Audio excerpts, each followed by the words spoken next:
Eggwanga tuli basanyufu nnyo olw'olunaku luno. Abasuubuzi tetutera kugoberera nnyo protocol. Ate abakulu bali baatutudde walako ne bonna mu biti byabwe njagala okubalamusaako. Ate mu ngeri ey'enjawulo njagala okubuuzaako ku basuubuzi bannange.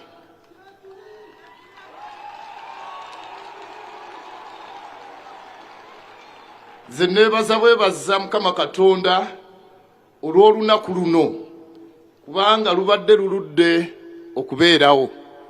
Mu ngeri ey'enjawulo njagala okwebaza abakulembeze bannange abatudde sayidi eno ate n'abamu abatasobodde kuyingira ne basigalayo eno. His Excellency batuwadde akadde katono ne muli twemulugunyaamu tulwawo okusisinkana.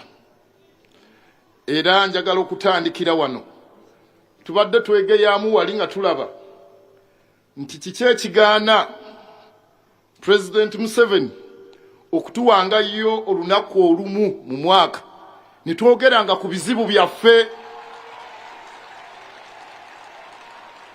President, njagala kutegeeza abamu abantu botuweereza babeera mu maaso go bakulimbalimba. Abasinga si bakozi era batubonyaabonya nnyo. Biseera ebisinga tulina essuubi nti we tujja gy'oli tufuna obwenkanya. Njagala okkirize His Excellency nti nsobole okubeera nga nnyanjula abamu abakulembeze abasobodde okubeera nga bajja wano. Njagala okutandikira ddala n'omwogezi wa Kasiita Haji Sekito Isa.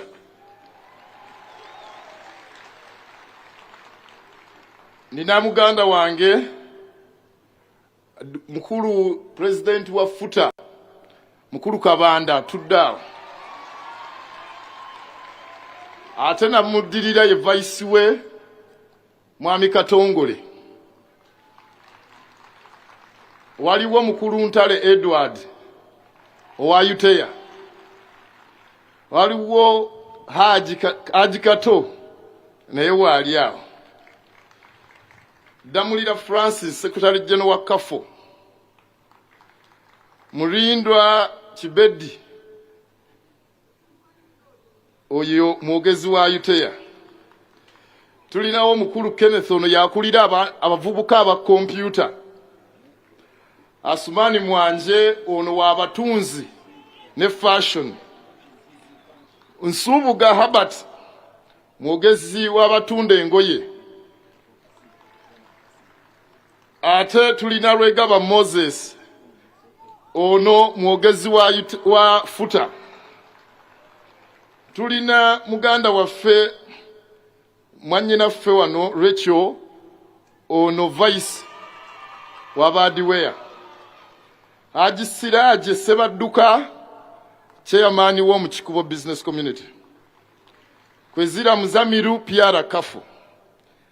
Haji Sekinde yatuwadde Sala. Mukulu ono Sekinde wadde wa taxi naye alinamu nnyo omutima ogw'ekisuubuzi. Tubadde tutambula naye nnyo mu maofiisi ag'enjawulo. Era mu ne bamubuuza owa taxi ate ogenda otya mu by'abasuubuzi. Naye nga tubadde tutambula naye. Tulinako abavudde Masaka. Badde nsaba abavudde Masaka Ssentebe Kyambadde oyimirireko ne ttiimu yo. Tulinako abavudde Mubende Nantebe. Tulinako Kaddu Ismail Secretary wa Ataya. Agustin Rwanga Busiirwa Business Forum. Haji Kamadi Ssentebe w'abengoye.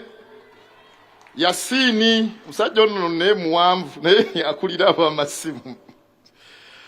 Mukulu Mutyaba Ibrahim Ssentebe w'abamasanyalaze. Tulina mikwano gyaffe ab'enjawulo ab'omuceere bo bakyali sayidi z'eno basuubuzi b'omuceere. Tulina Bakago Consolidators tulina aba inbus abasuubule Kenya, tulina Federation of Small and Medium Sized Enterprises mkulu John Walugembe n'abakulembeze abalala bangi munansonyiwa besitasobodde kwogerako.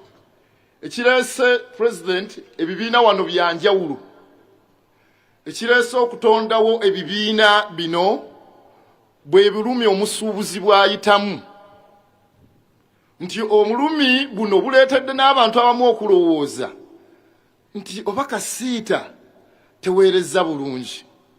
Mukkirize baganda bange, nsooke nziremu okutangaaza, mbadde nyanjula bannange ate ne neerabira okweyanjula. Amannya nze Dr. Musoke Thaddeus Naggenda, chairman wa Kasiita Uganda, nga nakuguka mu byanfuna na busuubuzi. Experience era nga njirina okusuka emyaka 25. Ekitegeeza ensonga ze twogerako nkulu nnyo, ng'ennaku zino kyatuwaliriza n'abasuubuzi okugendako okukengukako mu nsonga ez'enjawulo tusobole okubeera nga tulaba bwe tutaasa obusuubuzi. His Excellency tetugenda kwogera, sigenda kwogera bigambo bingi. Ufeeno bwe twava mu State House twakakasa abasuubuzi bannaffe nti bwena tuli mu State House nga tulaba nti President atambula wamu n'abasuubuzi. Ekitegeeza bulijjo bano batulimba. Amu batugamba nti egi n'emisolo egimu egitunyiga gwagiteekawo. Naye nagenda okulaba nga bagamba singa tusasula lumu. Akavaati ako wakoogera muli n'enkyamuukirira. Singa tusasulwa lumu mu factory, feno ne tufa byaffe tutamalibwako mirembe. Singa tusasulwa lumu nga tuyingiza ebintu wano, kati ne kiyambako Uganda Revenue Authority obutawandiika abakozi bangi kuteeka bunkenke ku basuubuzi. President ze navaayo mulinga mpulira essanyu, nawulira ddala nga mmatiziddwa. Kyova olaba leka nsabe oleme kutuvaamu leero. Naye tukuliramu essuubi. Tukuliramu essuubi nti olumirirwa nnyo ebyenfuna. Nakano njagala okukayisa wano. Twateekebwa Kasiita ku Presidential CEO Forum. Ne President bwe tujjeyo tetukkirizibwa kuteesa. Ebintu byaffe by'abasuubuzi tebigguka. Kyova olaba bizinesi z'abasuubuzi zigudde. Obulumi obuli mu basuubuzi bungi. President njagala okutegeeza tubadde n'okusomoozebwa mu nkiiko ze tulina nga tugamba abasuubuzi tugenda kukyaza President tugulewo tugalewo. Kabasuubuzi batugamba ssebo bassentebe tunayaniriza atatu President ate nga tuli mu maduuka. Twagala tweyiwe mu bungi tulage President nti yalina obuyinza. Manyi President ze ntya obuyinza natya lumu nva mu kibuga eno okulaba nga oli ku TV obugamba kati musigale ewaka ku COVID nga buno bwe buyinza era sibone tugondera nitusigalayo. Kitegeeza obuyinza obulina okusobola okulaba nti ensonga ze tubadde tujja tutembeeta otuwa kamwenyu mwenyu. Ffe ku situitu zaffe tugamba otuweeyo ku bwini, otuwe essuubi. Ensonga endala abakulembeze bannange bagenda kuzitembeeta bulungi. Nze nina buno obulala bwe njagala okuyisaawo. Nasanyuka nnyo bwe twakuwa ekiwandiiko.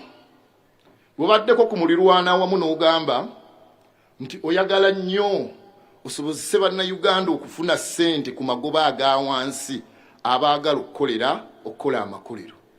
Ekitegeeza President kituufu gye tutera okugenda ssente tebazituwa. Era initiative eyo giteekeremu ddala amaanyi. Abasuubuzi bano baagala okukola Kasiita kibanga ajja kufuna w'amagoba tekijja kumwetaagisa na kumulagira. Ffe tujja kgenda tusobole okukolera ddala ebintu wano. Era nakano bannaffe bakulimba. Nalaba ng'otuddamu ng'ogamba nti no Abachina twagaana okugula ebintu bya besi n'Abachina b'amakolero. Abachina mbanjogedde mu by'onoonsonyiwa.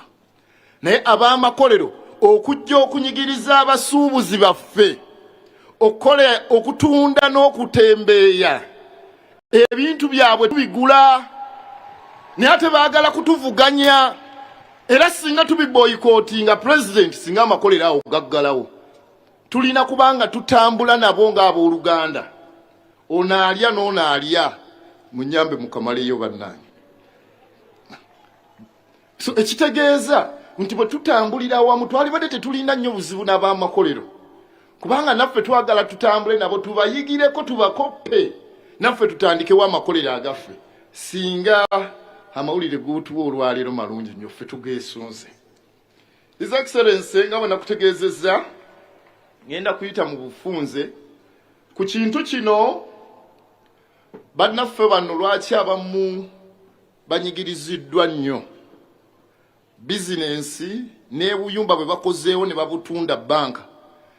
Waliwo kaawo ajati yali awe ajati Jamira asobola okuyimirirako awo agezezzaako omu ku basuubuzi abagezezzaako kukola. Naye ekizibu banka etunda ebintu bye. Lwaki? Banka zino ezisinga z'abagwira zitunyigiriza na nnyo.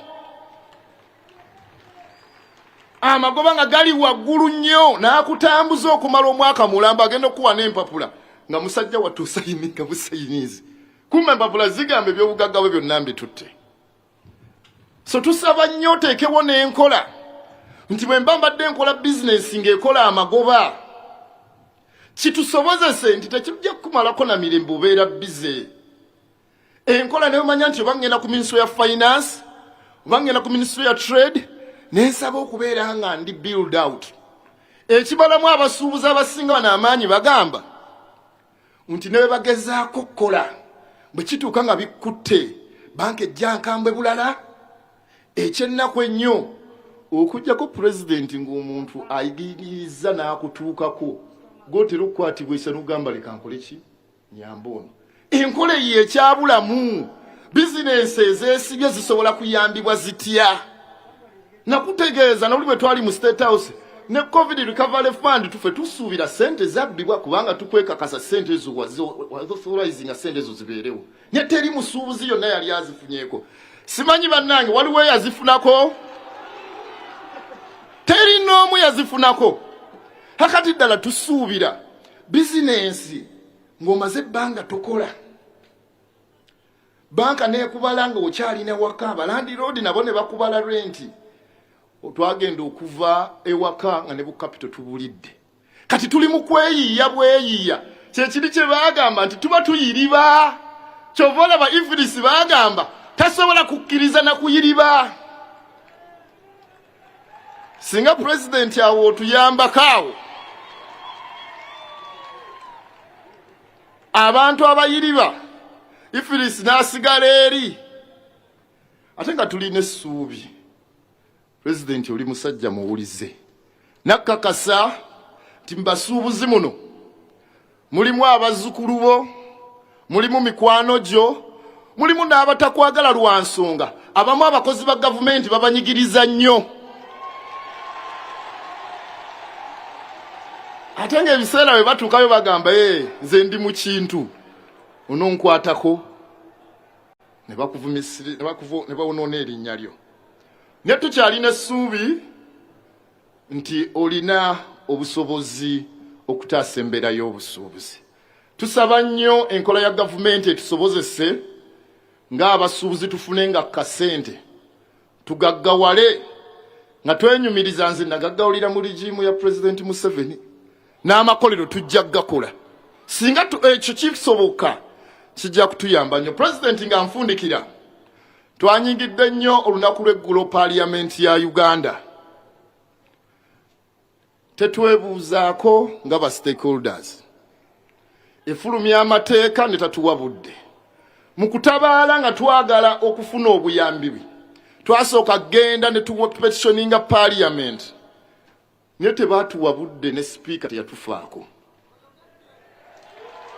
Tutambudde mbaaka ba Parliament abasinga President ng'ebyobusuubuzi tebabitegeera. Tetulinganga abasomesa obusomesa. Oli n'akeera ku makya n'agamba nze mpagira manufacturer hatembeeye ebintu bitutuukeko mangu. N'otunuulira n'ogamba abalonzi tulabye.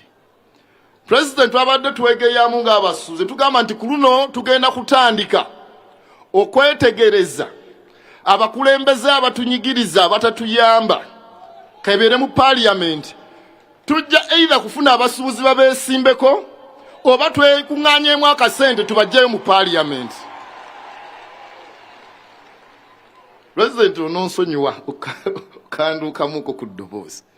Njagala nnyo kubanga ntambula nga nsobola okukunnyonnyola bulungi nga ggwe jjajjaffe era nga mukwano gwaffe n'osobola okubeera ng'osobola okutuddamu. President nsembyayo na kano abasuubuzi baffe ab'engoye bakusaba omusolo gwa kilo gudde ku mabbali. Wano wonna twagezezzaako okwebuuza tewali gye guli n'okukakkanyaamu engoye n'ebintu ebikolebwa wano tujja kubigula ffenna tusigale nga tubaawo. Ku lwa Katonda n'ensi yange mbaagaliza olukuŋŋaana luno olulungi. President tukulinamu essuubi era ffe tulindiridde bubaka buva gy'oli. Ensonga endala baganda baffe twakkaanyiza bagenda kuba bazirambulula bulungi tusobole okubeera nga tulaba bwe tuggusa ensonga eruma obusuubuzi. Mwebale nnyo okumpuliriza. Tweyanza nnyo Chairman Musoke mu kaseera kano twanirize President waffe owafuta Omwami John Kabanda ajje naye abuuze ku President era naye amuwa ensonga ze. Mwami Kabanda oyangweko banaye tuyise mu bwangu nnyo abakulembeze era eddakiika tukozese ntono okuba olunaku luno lwonna lwa President abenga atuwa ye endowooza ye. Ssebo ow'ekitiibwa President, Prime Minister, Commissioner General, abakulembeze mu gavumenti ab'enjawulo, abakulembeze okuva mu busuubuzi bwaffe, nammwe abasuubuzi bannannyini mukolo olunaku olwaleero, mbalamusizza nnyo mu linnya lya Katonda Kitaffe oyo ow'ekisa. Ssebo ow'ekitiibwa President, ayimiridde wano ku muzindaalo nze John Kabanda, ndi chairman wa New Generation, ate nze President wa Federation of Uganda Traders Association zifuta. Ekibiina abasuubuzi abeegattira mu bibiina eby'enjawulo mwe beegattira. Ssebo ow'ekitiibwa President, nyimiridde wano mu nnaku etagambika naye kansooka okuloopera. Buli ali wano akimanyi bulungi nti gwe nannyini buyinza era nga tumanyi nti ky'olagira tekiddibwamu. Ebigambo by'omukulembeze w'eggwanga tumanyi bya tteeka, naye ssebo nkuloopera nti bwe twali mu State House walagira ebikwekweto ku influence biyimirire,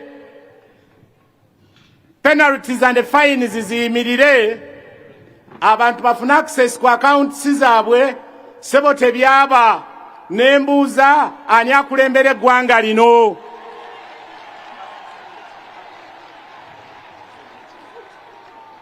Ssebo omukulembeze w'eggwanga President, nze njogera n'amaziga gajula okunnyunguka era neerekereza byonna mbadde nina kuba na muhanemuuni kuba ndi mugole omubisi, naye ngambye kanzije kubanga embeera gye tulimu ng'abasuubuzi taata yennyamiza. Emisolo wano ssebo bagipima mu kiro ng'apima ennyama, ekyo kimanyi. Ne twetegereza nga import duty ku mawanga amalala bali ku 25 abamu 20, ne twebuuza ffe aba Uganda bali ku 35, twaza musango ki? Ssebo taata nkutegeeza nti omusolo mu Uganda values byakuteeseganya obeera olamuza ng'alamuza olugoye nkuwa 2 nedda mpa 1 nedda 8 oba 7 ne tubeeraawo. Kati omusuubuzi n'abanga tafuna bwenkanya. Lwaki tetubeera ne value nga bagamba nti essaati ewa 0.1 buli muntu n'akitegeera. Ssebo w'ekitiibwa Pulezidenti mu bwangu obw'ekitalo nga sinnaba kwebaza abatuyambye mu nsonga eno. Enforcement yafuuka enforcement. Ffe abasuubuzi tuli bantu ba mirembe nnyo. Naye ssebo olumala okkiriyalinga konteyina Nakawa bennyini bova okusasula omusolo bajja bakulinnya akagere. Oba okkirirayo ekotooliyo nga bakuba omukono nga bakugamba olagawa omusolo wadde valiyu ntono nga konteyina bagize Nakawa ng'emalayo ennaku 8 obusuubuze awo tasigalawo aba yagudde edda kuba ffe tukolera mu mabanja. Ssebo w'ekitiibwa Pulezidenti, fines and penalties ffe twasa musango ki? Omuntu ali mu mbeera yakweyiya n'obusente yeewoze bwewole n'aleeta ebintu ne bamukuba fayini $5,000 nga tannaba na kwogera ku kikwatagana na musolo gw'agenda kusasula. Kyokka ate ng'oli mu kweteekateeka odduke wa manerenda akuule ssente z'ogenda okusasula eri URA. Kati ne tukusaba ssebo nti olw'okuba ebizibu tuyina biyitirivu nnyo tufunirengayo era no twagiyise annual presidential visit. Kitegeeza nti n'omwaka ogujja tukusaba era tufuneyo olunaku oluki. Kati ngenze ku Mumpembe Ifulisi. Omumpembe Ifulisi ssebo ow'ekitiibwa Pulezidenti twajirwa kye bayita Omumpembe eyakola Ifulisi yali tagikoledde eggwanga Uganda. Bakola Ifulisi nga bagikoledde amawanga agali stable mu byenfuna. Ne wano mu ggwanga Uganda buli kimu kyonna naddala mu bizinesi ze tukola zakweyiya. Kati tufuna ekizibu olw'okuba abantu abakusemberedde si basuubuzi nga n'obusuubuzi tebabwagala. Kati omaliriza tofunye advice emala ku busuubuzi bwaffe. Ate ffe mwatusamba tteke kubanga ne mu palamenti mwatumayo omubaka ayinza okutwogerera ku nsonga zaffe. Kaakati lwaki tuyisibwanga bwana bwa mbaata? Iffe tetuli bannayuganda ng'abalala. Ssebo w'ekitiibwa Pulezidenti tukusaba, nze ndi mukakafu nti olunaku olwaleero tuzze wano nga ozze okusitoopinga Ifulisi mu maduuka gaffe esigale mu factory. Era bamanufacturers bo bali basanyufu nnyo ku Ifulisi eno kubanga bwe ngende wa manufacturer nga ngenza okugula ebintu bya $1,000,000 mulekere $18,000 nampa ebintu bya $482,000 ate neze $18,000 nazikozesa omwezi mulamba n'alyoka azitwalira URA. Ssebo nga bwe wakuba Ifulisi n'ogiwogoloza n'olaba nga tesaanidde mu maduuka gaffe yimirira ku magulu g'ogikubira eddala teddanga naffe tusobole okuba nga tweyagalako mu busuubuzi bwaffe nga bannayuganda. Ssebo Pulezidenti tukwebaza nti weebala okutulondera abantu bano wammanga. Jenosale abadde musaale nnyo mu nsonga eno kubanga ffe twali tugenda okwekalakasa twasooka wuwe. N'atulambika bulungi n'atuweereza omuwala bamuyita Harriet Namala atudde awo sekuritale we. N'akola lipooti gye nkakasa nti wafuna bulungi. Minisita wa Kampala n'ayingira mu kintu kino ng'alina omwami bamuyita Katungi. Era abantu abo nkakasa nti ensonga eno bagitembeese bulungi okwekalakasa ne kuba kwa mirembe. Ffe tuggala buggazi maduuka ne tusirika tetukola bintu birala. Kati abantu abo w'ekitiibwa His Excellency tusaba era nabo bongeremu amaanyi okulaba ng'ensonga zino baziwoomesa mu maaso go zikoleweko mu bwangu ddala. Ow'ekitiibwa Harriet Ntabaazi nga tannafuluma mu ofiisi yatukwatirira nnyo ng'atugaana okwekalakaasa nga tulowooza nti ensonga zino zituuka kyova olaba amangu ddala nga yakafuluma. Eno ne tutandika waaka waffe ow'okwogera olulimi gavumenti yaffe tulowooza lwewulira. Naye nga maama Nabbanja oyo gw'olabaawo ebbaluwa ziwera n'50 mu ofiisi ye nga tatuddangamu n'emu. Kati ne twebuuza nti maama Nabbanja ate nga Prime Minister mulamba bw'atawuliriza ffe basuubuzi abaleeta emisolo abagenda kuwulirizaani? Sipiika wa Paalamenti ow'ekitiibwa bwe tumulaba ku floor of Paalamenti abayogera ku bizibu by'omuntu wa wansi, ne bwe tuwandiika amabaluwa gaffe tatuddamu wadde neegi, bwe tusaba appointment tatuwa appointment kutulaba. Ow'ekitiibwa Pulezidenti Ssebo, tuwa abakiise abatuuka direct gy'oli ebirowoozo byaffe bikolebweko, kubanga abasuubuzi tubonaabona nnyo ekiro n'emisana Ssebo. Kati mukama wange Ssebo nga maliriza, tuyina ekizibu ky'abasajja bafeeke investors.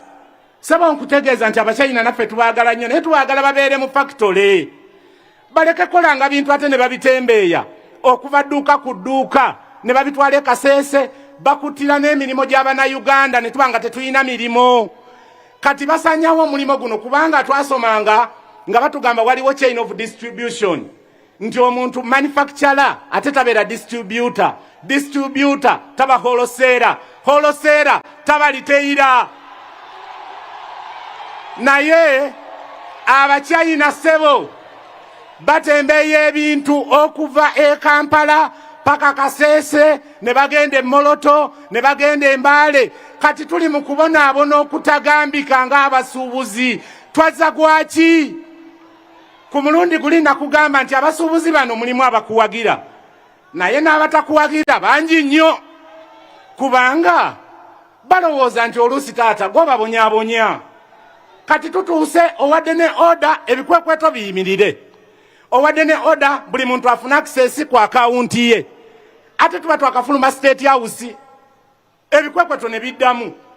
Abali mu bikwekweto ennaku ezo nabagoba mukono nga supermarkets n'amaduuka agamu bazeemu bagataddeko obukufulu. Tusaba Ssebo ow'ekitiibwa Pulezidenti, yogera mu ddoboozi b'ofiiso aba gavumenti lye bawulira, batuleke ng'abasuubuzi, kubanga tusobola n'okwogera olulimi olulala naye ffe tetuli bannabyabufuzi ate tetuli violent. Ebintu byaffe obiraba bya mirembe nnyo. Kiriza nkuweeyo pointi ntono nnyo Ssebo lwaki iflis tesaanidde kukola mu ggwanga lyattu ino Uganda. Ekisooka, bakama baffe aba URA tebafolowinga bantu bali ku iflis kulaba bo bagikozesezza batya, eyina disadvantage ki, lwaki buli agikozesa akaagwa.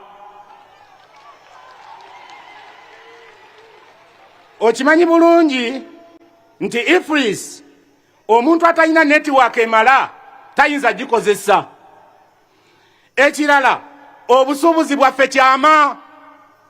Gwoba omanyi akakodyoko k'okozesa okola amagoba, kati kyejjamiza okuleeta abakozi bana batuule ku kuuma kano aka iflis bategeere ebyama byo by'okozesa ate mu kusuubula, kyennyamiza.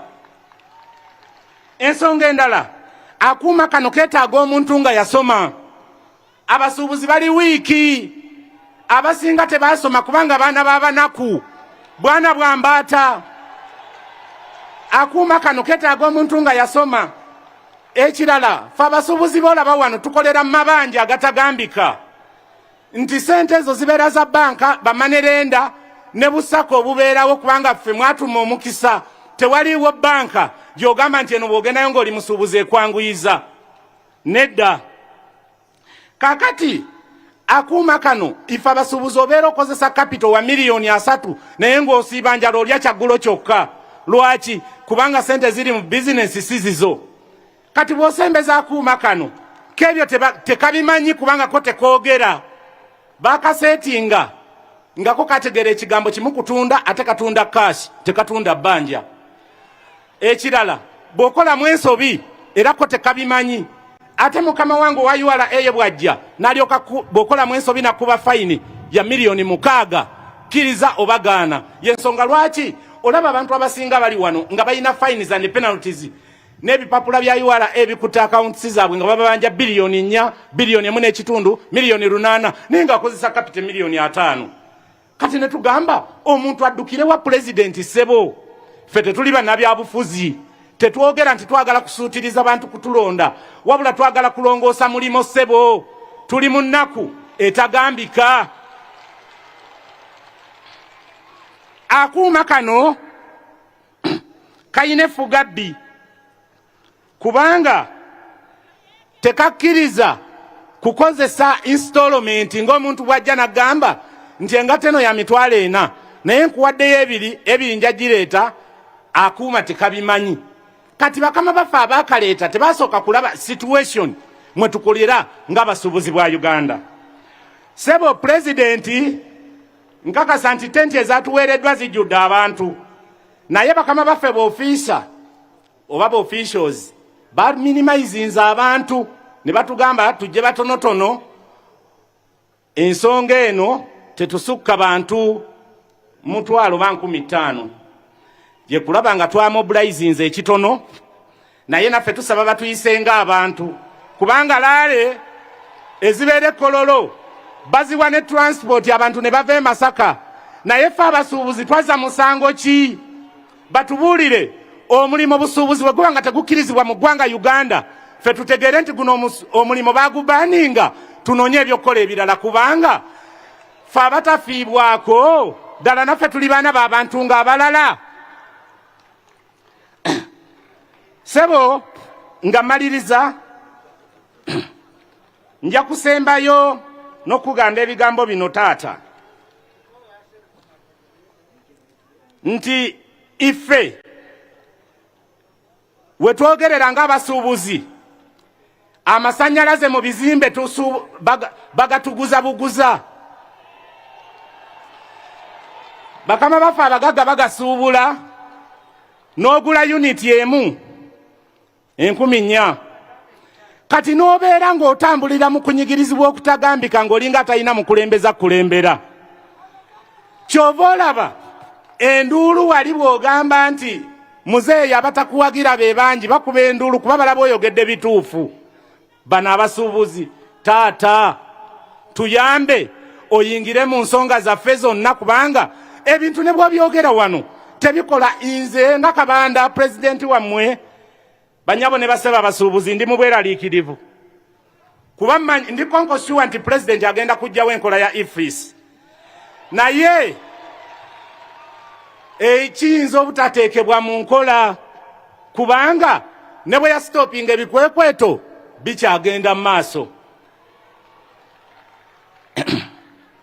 Enkola eno eya ifris nga njogera amazima ga Katonda mu ggulu nga sibalimba nagezaako nnyo nze njiyige yannema abasuubuzi bange nengezaako nnyo okusindika abayivu abali mu futa byagaana kati ne tugamba ani ayinza okuyiga enkola eno kubanga kali kuuma baseetinga kaseetinge sebo eno enkola oba system gavumenti bwe banga yagiteekamu ssente nnyingi bakkirize ekolemu ba manufacturers fe abasuubuzi tuveemu tusobole okukola bu bizinesi bwaffe nga tukyayiriba.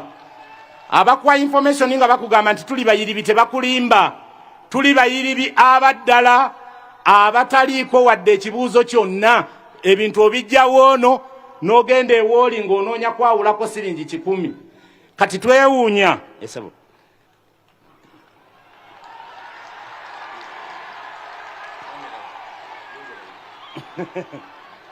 bampadde ku lwendo lw'otuzzi era kandwesiga endunywedde tusuubira nti enkola eno ya ifris ejja kusobola okubeera mu factories era bannaffe abo bagyagala tebagiwakanya ate beerabika ebakoledde naffe tulirwedde okusasulanga vaati omulundi gumu mu factory nga bwe wagamba tulirwedde okusasulanga vaati nga bwe tubadde tumusasula nga ebintu biyingira mu ggwanga tulyoke twetaayize eno naffe kubanga this is our country. Abachina bagyeganyizanyizaamu nnyo n'okusinga ffe bannayuganda muchina nakuba oluyi ku street z'e Kampala olw'okuba omugambyeko nti lwaki otembeeya jiini omuchina n'akubogolera enkya najja n'akwata jiini gy'oyina ku dduuka n'agikoppa n'agenda n'agyozaamu China n'agireeta ye ne batamugambako n'akubogolera buli kimu kyonna n'otyoboolwa ng'atali munnansi. Mbeebaza nnyo okumpuliriza. Sebo President, tukwebaziza nnyo amawulire amalungi g'otuleetedde ag'okusala emisolo. Bannayuganda naffe tusobole okweyagalirako mu ggwanga lyaffe. Ku lwa Katonda n'ensi yange, nsigadde nze John Kabanda, President wa Federation of Uganda Traders Association zifuta. Webale nnyo, webalire ddala. Mwami John Kabanda, nsaba abakulembeze olwakadde Mwami Ntale Edward, chairman wa UTEA, nawe jangu tulabe ensonga zino zonna ze babatumye bemukulembera ng'omukulembeze aziwulira naye kye tuba tumanaginga bwe budde naye mugye ensonga z'abantu zonna. Mwami Ntale omunwanirizi w'Abasuubuzi, nawe jangu oyogereko eri President. Webale nnyo.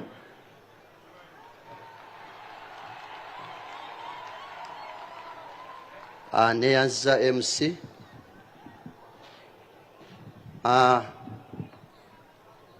Your Excellency, the President of Uganda, wamu n'abakulembeze bonna b'okulembera nabo mu cabinet yo, n'abakulembeze mu busuubuzi mu biti byonna, naye n'okwebaliza ddala bannaffe abatuwuliriza abasuubuzi mwekubira engalo ez'amaanyi olwa President okujja otulabako. Mukama waffe tusanyuse nnyo okulaba. Twasembayo okulabako ng'otukyaliddeko mu 2018, naye amazima ebiragiro bye waleka ku ground tebyakola kyannaku nnyo. Ago ge mazima. President oleka ebiragiro ebirungi, naye abateekesa mu nkola ne batufuukira ekizibu nga tebakulabawo. Ekyo nno kye kisinza oleeta mu gavumenti y'obuzibu nti enkokola ziyitiridde. President tutaase ku nkokola, Uganda ffenna etunyumire. Your Excellency, ngenda kugendera ddala mu bigambo byo byotera okwogera byoyagaliza Uganda ebeere, era nkuwe n'ensonga lwaki biganye okubeera. Bw'ona anogera ebyeddagala, Uganda ejja tunyumira. Your Excellency, kantandikire ku kitonotono. Ensonga ya VAT. Lwaki VAT alemesezza ne project oba system z'oleese okubanga tezikola? Batandika VAT mu 96 we waleetera n'eggaali okubanga zigendako ennamba. VAT we yajjira mu 96 nga dola egula siringi 140. Threshold ne bagiteeka ku miliyoni 15. Bwenjo ze miliyoni 15 ezigerekebwa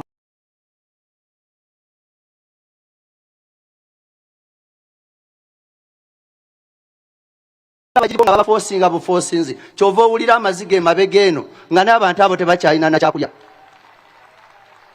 N'abaliko ne bwe bagwa mu bizinensi ne baddayo mu kyalo basigala ku sisitimu eno nga URA babala nga ba bizinensi maani abakyakola. Omuntu ne bamusindikira message n'afeintinga n'afa.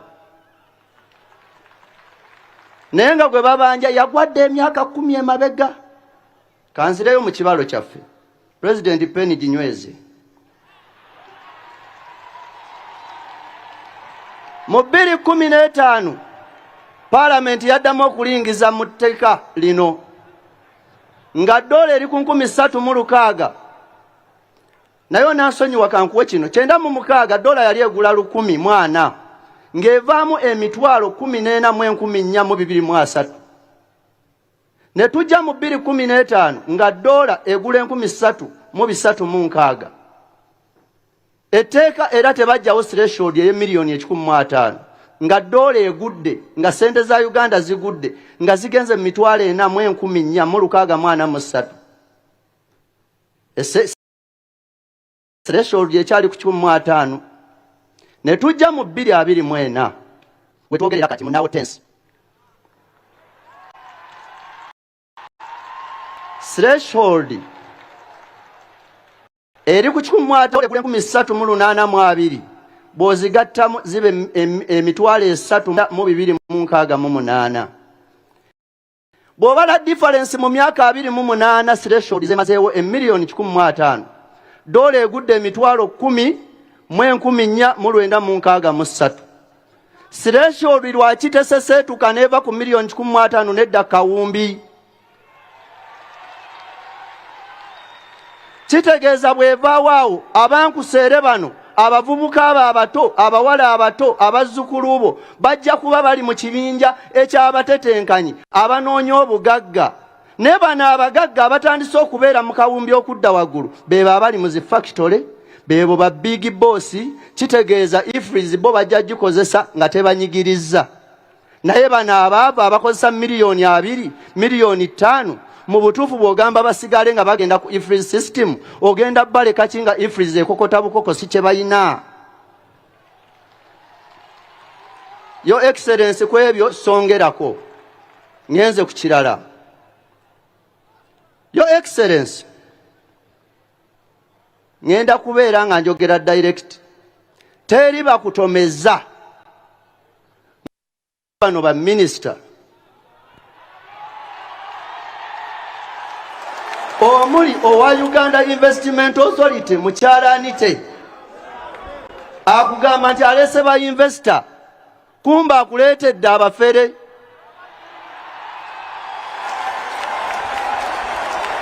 Abantu abo bw'amala obbaleeta wano akugamba bagenda ku investinga ssente mu Uganda kumbe bamusimbuliza nsimbi ate bazizaayo China. President osiiba otugamba nti tugende mu import substitution tutandika ozimba amakolero agaffe. Kitegeeza tulina kuyimirira ku ba local investors bazimbe eggwanga abali patriotic. Ne bwe tugenda okusaba amataka ne bannaffe batandika okuzimba factory ezo waliyo ebizibu bino. Munnayuganda taweebwa ttaka ne lye watusuubiza olituwa tetwalirabako ng'abasuubuzi. N'abamu baagula ebyuma, n'abamu batandikawo amafactory nga muzeeyise balamu batandika okukola engoye wano nga bazitunga. Abantu b'omu Kiyembe ne Muhaamu batandikawo factories ezo okulabika nti batunga engoye tuzigatteko omutindo kubanga oyagala value addition. Amazima abantu abo babateekako import duty ya 35% nga bagamba to protecting ba investors. Nenga ba investor basimbuliza nsimbi zizzaayo bana abantu teba investinga lwaki? With proof. Twagenda mu factory gano twagalambula ekapeeka twalambula ag'ejjinja. Mu factory zonna twasingana mu factory 2 ezikozesaako ku cotton. Factory endala zonna ziri ku tax holidays naye zigende China ne zimportinga material ne zijja ate nga zigaseemu ne finished goods ne zijja wano ate ne mbasuubuzi bennyini be baasuula ne batandika okompitinga nabo.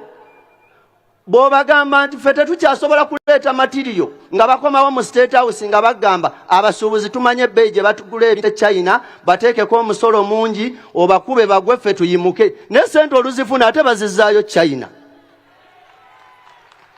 Tugamba ki Your Excellency? Naffe twagala okwenyigira mu bintu bino naye amazima totuwadde chance olw'abafere abo ba minisita abakulimbalimba n'abachina abo. Your Excellency tukola emisana n'ekiro ffe boolaba tetukyayawula lunaku lwakola na weekend okusobola okuwa emisolo.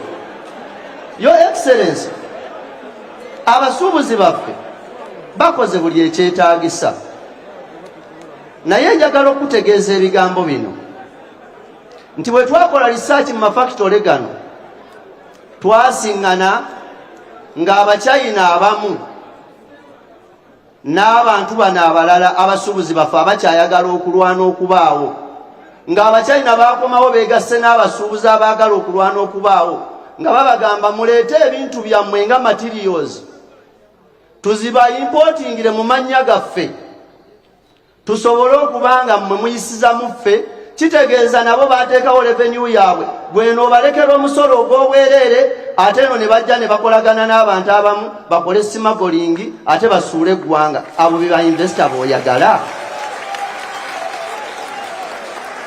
bino bya bwino si byakweka twazze kugamba mazima bwe kiruma kimulumire ddala naye ng'amazima tugakoze eki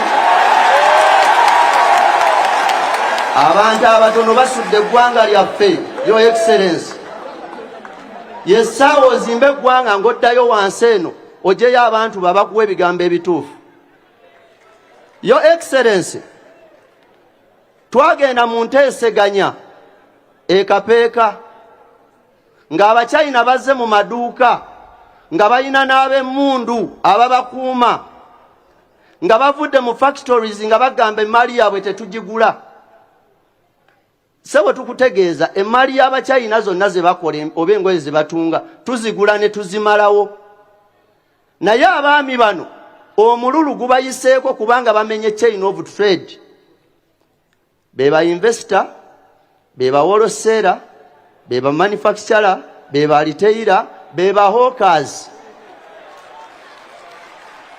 yo excellence lwaki nkagambe kana akaba hawkers abasajja bava mu factory bagenda embalala nga balina obumotoka ne batembeeya ebintu ne yo excellence omuntu ono bw'oba olina etteeka lya kesisi erikwata munnayuganda atunda bogoya n'emiyembe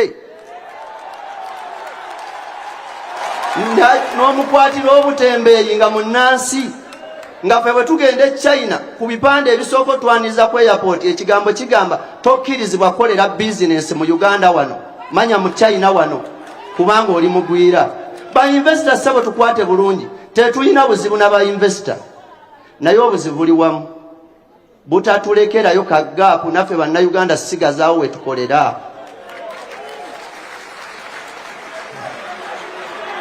so your excellence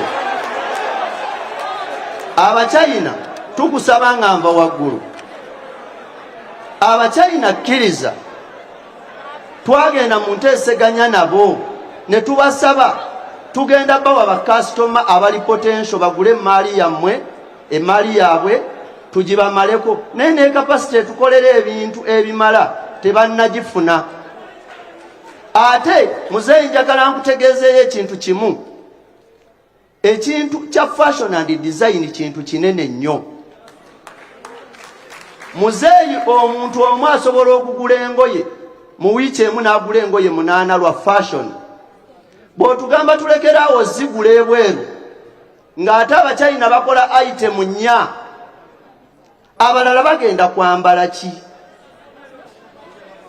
kubanga abavubuka abo bano abazzukulu baagala okwambalako banyirire basanyukire mu gavumenti yaabwe nga jajja otukuuta yo excellence waleeta enkola egamba nti bubu buy Uganda build Uganda ng'otaddewo ne skilling abantu bano abali mu institution abavubuka basobole ozibeeramu bayige emirimu gino naye omuntu ava mu skilling najja atandikewo ka small cottage yo excellence omuntu ono ow'ekyalaani ate nga omusolo ogwa 35% import duty nga n'omusolo gwe wateeka mu kiro gwe bapima ku materials kibaleetera obbalemesa okuteekako omutindo twafiirwa akatale k'abakongo ne tufiirwa ak'abasudani ne tufiirwa obutale nti kubanga kati abantu abaali batugulako amazima gali nti baddukira Kenya Nairobi baba balina percentage eya 25% Uganda ne losing market tukusaba otuyambe tutereeza obutale ng'osala ku misolo akagambo kanga akasembayo tuyambe ku kitongole kya UNBS ekitufuukidde akayinja mu ngatto lwaki nkyogedde wagamba buy Uganda build Uganda yo excellence mu supermarket za wano zonna zijjuddemu bintu biva Kenya nga gonja ng'emberenge. Lwaki bw'ogenda mu UNBS okuwa stamp nga weekulaakulanya otandiseewo ka factory akatono, bakugamba nti item ogiri gye sitalinga twagala emitwalo 7 ate osasuleyo sente endala miliyoni 1.4. Kaakati ono atandikawo munnayuganda ka factory akatono, agenda kakulaakulanya atya nga bali bafuuka bamusoloza ba musolo? So nkusaba ku nsonga ezo ze njogeddeko zitunulemu. Naye taata, nsuubira ensonga ya threshold tukwataganye bulungi. Nsuubira ku nsonga y'Abachina okusaba bave mu maduuka gaffe badde mu factory zaabwe tusobole okukolako naffe bannayuganda, kubanga akakatale kaffe tujja bagulako ebintu byabwe ba investor, naye naffe batuviire mu maduuka, kubanga amazima tetwagala lwanagana n'aba investor. Ku maanyigo n'ebigambo byo n'obwesimbu bwenkulinamu, taata bw'okwata ku nsonga ezo ojja kuboziza emitima gy'abasuubuzi. Era mpunzika nkusaba nti bonna abantu abaleese pulojekiti ez'okuzimba Uganda bakwatireko. Era ssebo ne mpunzikira ku kigambo nti ensonga ya kiro, okubala omusolo gwa kiro mu ngoye ng'ennyama, nga naawe okimanyi bulungi nti tulina formulas ezibala ebintu, amazzi n'amafuta tubibala mu liita, engoye tuzibala mu mita ne sayizi n'ebirala. Naye taata tukusaba ensonga eno ey'engoye zibala mu kiro tekiriyo, tekirina na formula. Tukusaba okiwunzikire ddala n'ekyo kitugoberewo for once and for all, ku lwa Katonda n'ensi yange. Mukama akuwangaze pulezidenti n'abantu baffe. Webale nnyo Mwami Ntale. Ayo Excellency, abantu bano badde banja balina okwogera, naye tukusaba badde eddakiika 2 kuba olunaku luno lulwo. Era nsaba abantu bano, Mwami Katongole, Mwami Mukyala Rachel Sentamu, Isa Sekitto, mujje wano. Tusazeewo abantu bana eddakiika 5 Pulezidenti yatuwa eddakiika 2 kuba olunaku lulwe asobole okuddamu, kubanga ekiddako tulina kuwulira ki byatugamba. Tujja kulaba nti tuvaawo nga ffenna tumatidde. N'olwekyo mwenna abakulembeze mugenda kubeera nga after the president ajja bawayo time, naye twagala okusinga kuwulira ye. Mwebale nnyo, mwebalire. Dakiika 2 buli mukulembeze azze wano.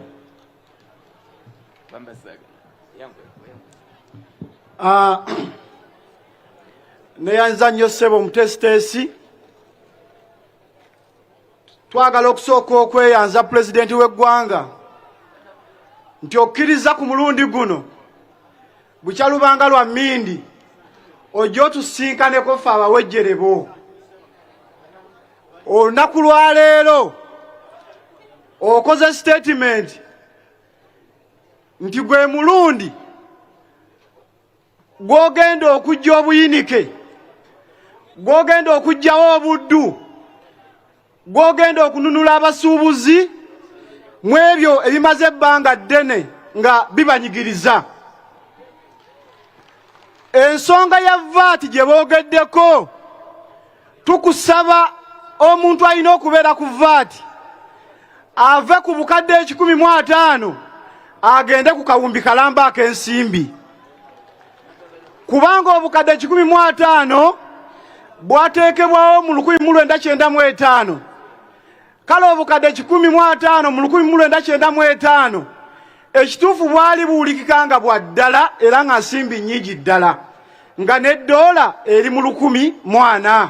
So tugamba tutya? Taata tukkiriza olwaleero omuntu alina okubeera ku VAT, kkiriza abeere nga y'oyo ali ku kawumbi akalamba.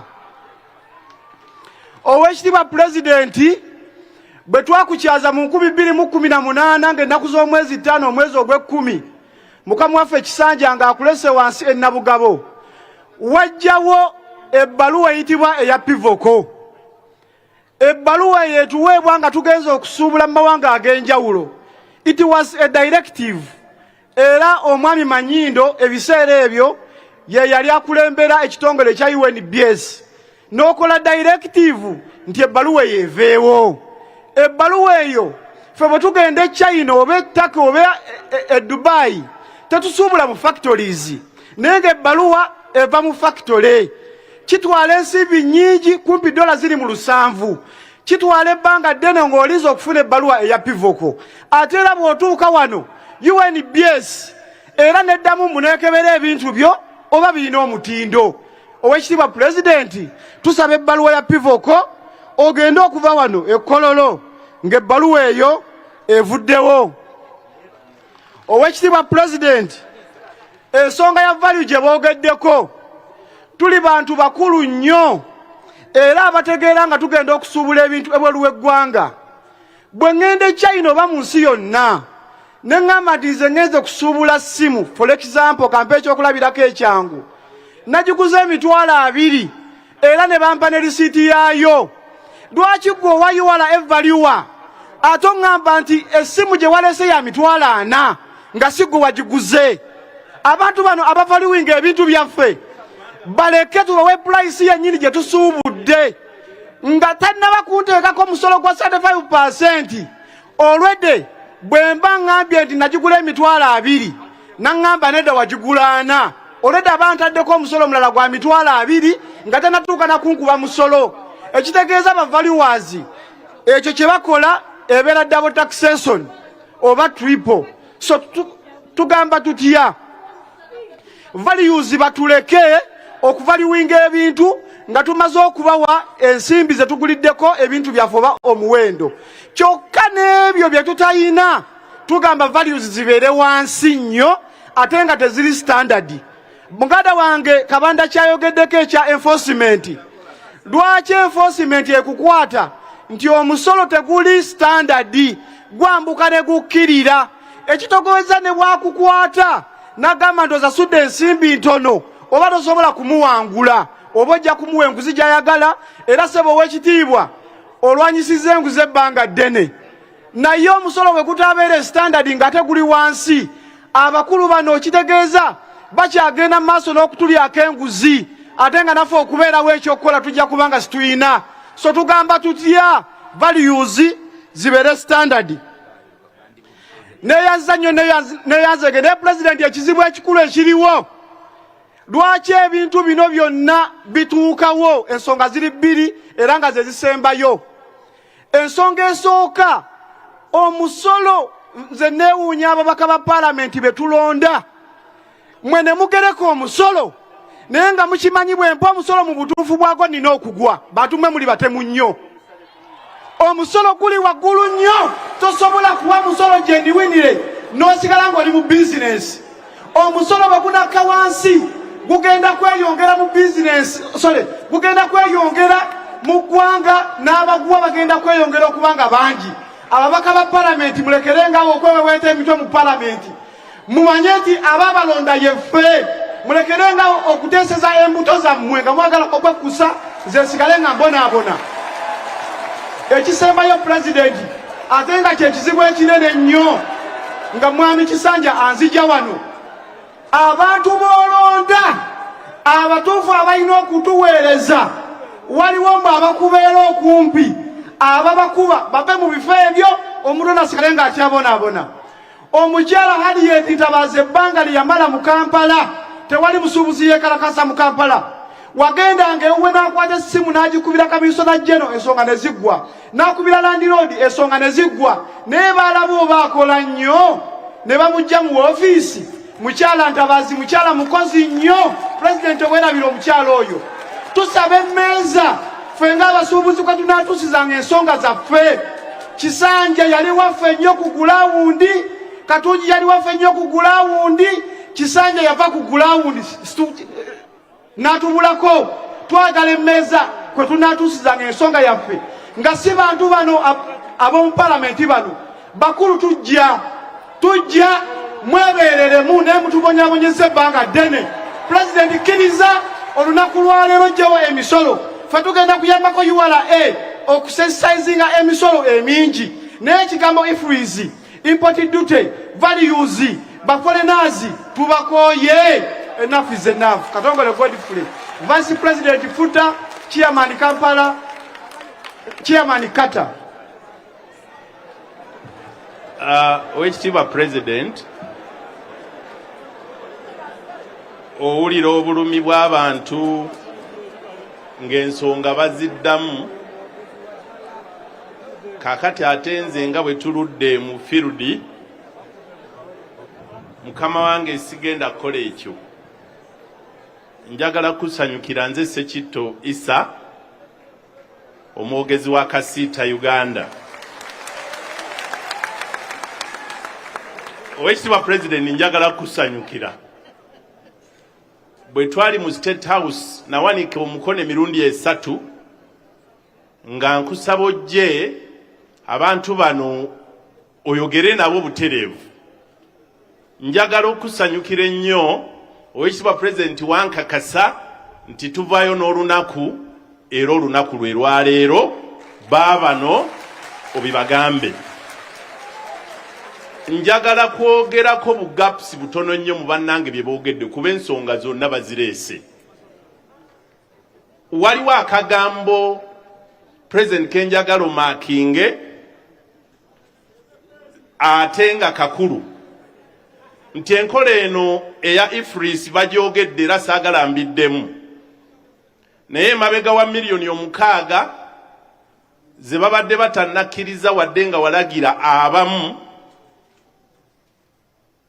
ate waliyo emiliyoni 8 singa osangibwa nga tolina IFRIS. Abasuubuzi abadde batannakimanya singa okuva wano olwaleero enkola eteebwa ne bakusanga ku dduuka okusinziira mu tteeka nga tolina IFRIS, bakuwa penalite ya miliyoni 8. Ngezo ate size ez'okukola oba tolina lisiiti, naye 8 gwa kubeera nga tebakusanze na kumaka IFRIS 8 million. Akalala sebo, Oweekitiibwa President, enkola ya IFRIS ku poto eya Uganda Revenue Authority tekuli apiiru. Bw'oba olina ensobi gy'okoze n'oyagala ogigolola ku system, tewali provision of appeal. Teriyo tteeka liyinza kubeera ddungi mu nsi yonna nga teririiko appeal mechanism. Ng'emikutu emirala gyonna gye tulina mu Uganda Revenue Authority okola appeal okutuusiza ddala lw'ogenda mu debt collection paka lwe bakakasa nti kigaanyi ne balyota baleeta ba debt collector. Akasonga ako nako kakulu okukategeera.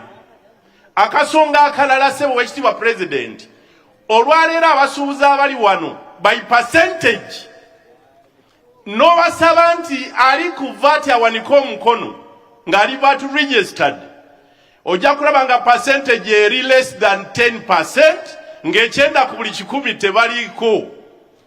Kitegeeza ng'era luli bwe nakikunnyonnyola nti omusolo guno gwe twagala okujja ku muntu asembayo ate bo be bagwesasulira wali nga bayingiza emaali yaabwe, ate ne bayongerako n'ebitundu 6 ku buli 100 withholding tax gye batakireyiminga Uganda Revenue Authority etwala kalamba.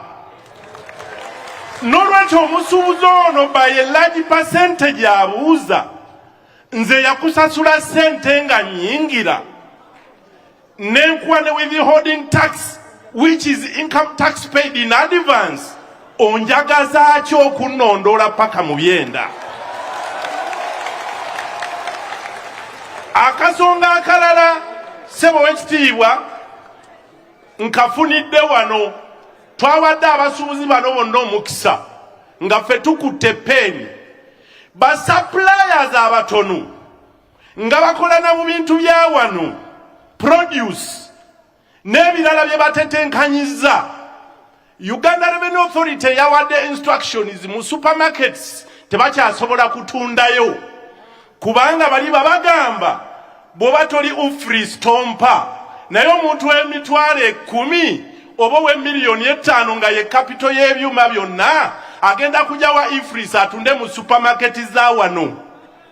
N'olwekyo kitegeeza nti abo nabo tugenda basiba nga bye bakola tebasobola bitunda mu supermarkets ate nga ze simaduuka ezisaasaanya emmaali y'abantu.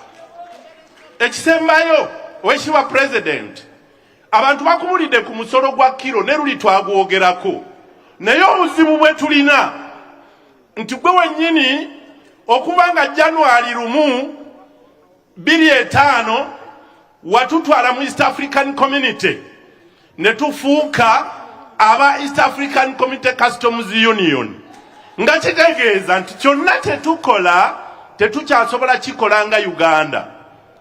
Bwebanga yatutwala Kenya, Tanzania n'abalala, import duty gye natuula mu lukiiko nga mwendi mu gazeti ne mugamba nti 35% eri punitive enough okugrowinga amakolero ga wano. Sebo Oweekitiibwa President, gwe ng'olese bali okubeera nga bali ku 25, 35 nazo zivaako otya ate n'oga nti ebyo kambipimire mu kiro mbatire ddala. Ekitegeeza mu muwendo kwekyo President, price bwe nsasula container mu 35% nkuwa milioni 15 ku 2. Bwe nkozesa kiro nkuwa milioni 45 ku 6. Ekibuuzo, oyinza otya okuŋŋamba nti sasula 35% oba 3.5 USD per kilo, whichever is higher? Oyinza ogeraageranya milioni 15 oba milioni 6 nti ziri mu renji y'emu. Ekisembayo kwekyo Oweekitiibwa President, abantu bano kino kankikkaatirize, ka Uganda kaffe ne ka Dubai kaffe wakasaanyizaawo. Congo bw'oleeta container ky'oyinza okusasula milioni ya emitwalo 2 oba gumu ogwa $, mu Uganda basaba 4. Gw'olowooza musuubuzi ki anakkiriza okutwala wano ebintu alimu bitikkulire Congo atandike okukola omuzee ogw'okusimagolinga? Kali k'okoze wali waggulu eggwanga kalifudde nti smuggling is on the rise, ng'ate kigenderere kubanga kiri mu system. Oweekitiibwa President, Tanzania, Kenya, South Sudan, Congo batufudde babigere, kati bakasitoma bonna badduse kubanga tetukyali competitive. Ekintu ekyo nkikkaatiriza kuba n'abala bakyogedde. Ekisemberayo ddala omuntu wa bulijjo ku bino byonna, era n'omukulu wa Commissioner General ajja kugamba awo nti Your Excellency, omusuubuzi ono akaayana si yasasula omusolo ogusembayo. Nze njagala oli omuntu owa bulijjo. Sebo muzeeyi, watandika ddi okuleeta system enyigiriza omuntu asembayo? Nze nkugambye,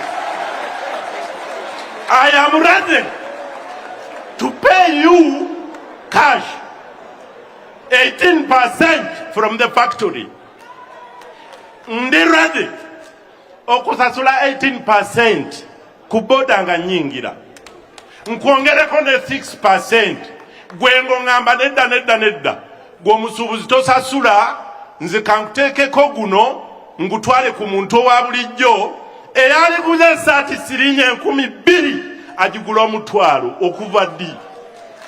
N'olwekyo Oweekitiibwa President, njagala kusaba nti consultation gye wakoze sigimanyi, era sirina n'amaanyi gakukaka kwogera by'otoyagala, naye bw'onoobanga obyogera manya nti obulumi bw'abantu bano bulirwewo. Ssaabasajja Kabaka w'Engero. Nnyo Mwami Sekito, Excellency nzikiriza mu kaseera kano olw'okuba nti obudde bubwo mpite maama wa Kampala Honorable Amisa Kabanda era omu abadde mu ssaale bwe tutambudde naye mu nteekateeka y'abasuubuzi Honorable wa Kampala mama waffe Honorable Minister Amisa Kabanda jangu oyaniriza abantu bo ate oyogereko eri President.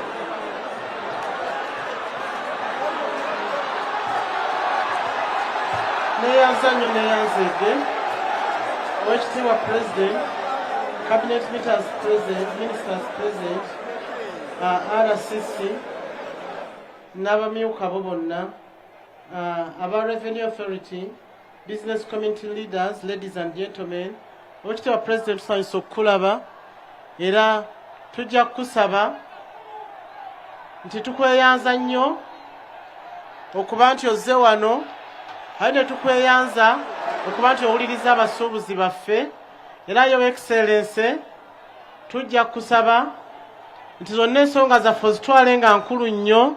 Abasuubuzi bano tebannabagaana kuwa musolo naye abasuubuzi baagala kuwuliziganya naawe era bagonvu nnyo eri revenue era bajja kukolaganira wamu ne revenue era ffe tugamba tusomesebwe ng'abasuubuzi bwe tunamala okusomesebwa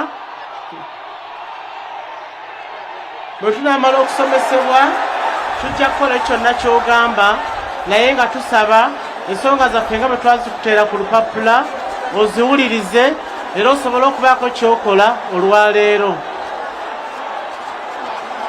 Katwebaze abantu bonna abalina kye bakoze ku musolo guno, abalina kye bakoze ku kintu kino okubanga kibeerawo era kampite Prime Minister asobole okuba nga ayita Oweekitiibwa President. Maama Nabbanja yangu oyogereko eri abantu.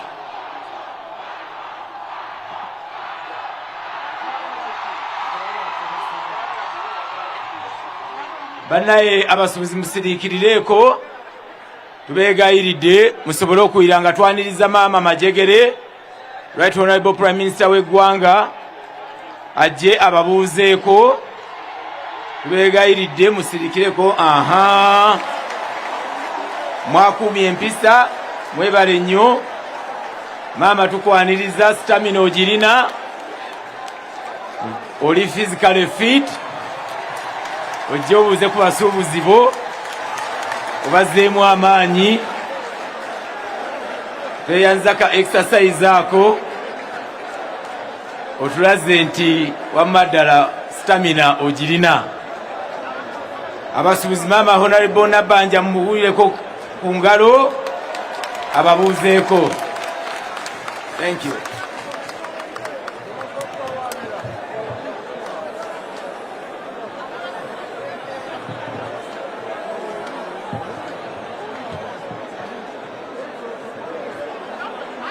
Oweekitiibwa President,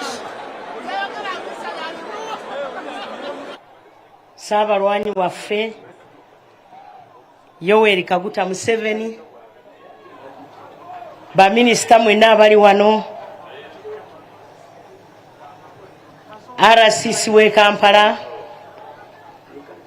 abasuubuzi bannange, nange ndi musuubuzi.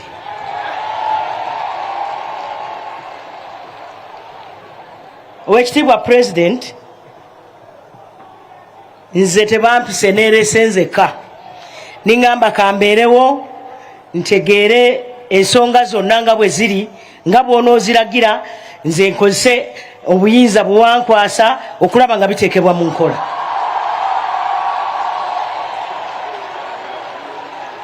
Omukulu Kabanda yagambye nti bawandiika ebbaluwa. Oweekitiibwa President, nze sirabangako bbaluwa ya Kabanda.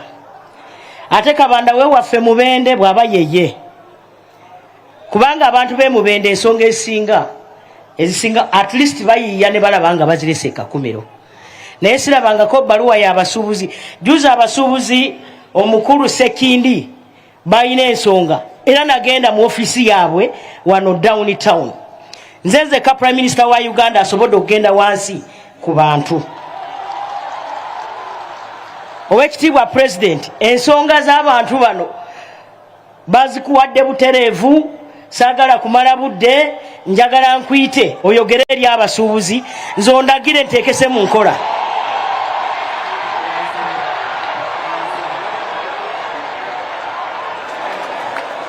tweyanza nnyo maama Majegere, Right Honorable Prime Minister.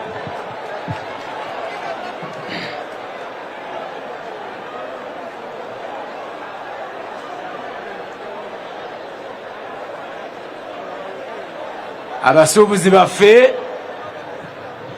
twanirize Pulezidenti waffe ajja tumuwulirize bulungi nnyo tulabe nga tukwata ensonga zagenda tusomesa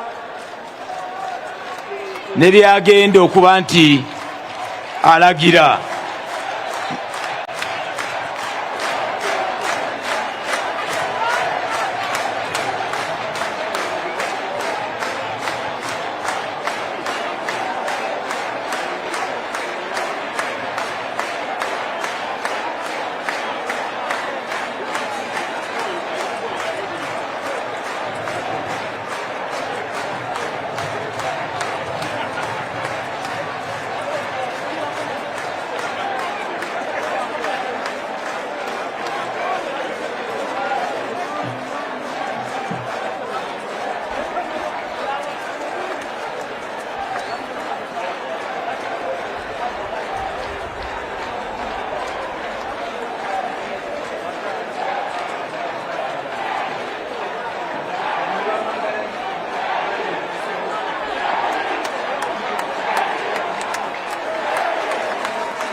Mtore wansi.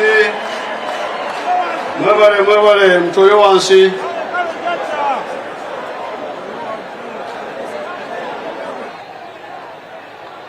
Kubanga njagala tutegeregane bulungi.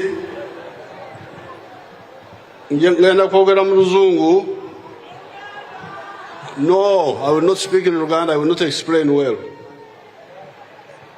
I will speak in English, then ngenda kwogera mu Luganda wabe wakyusa amanyi Oluganda obulungi.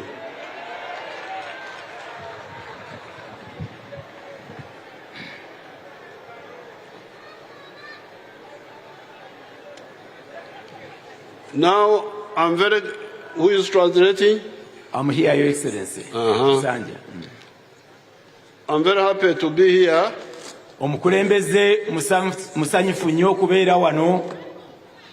So that we discuss thoroughly.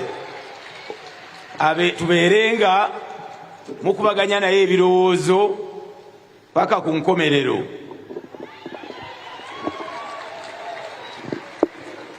I said thoroughly. Mu bujjuvu. Mu bujjuvu. Mu bujjuvu ate mu mazima.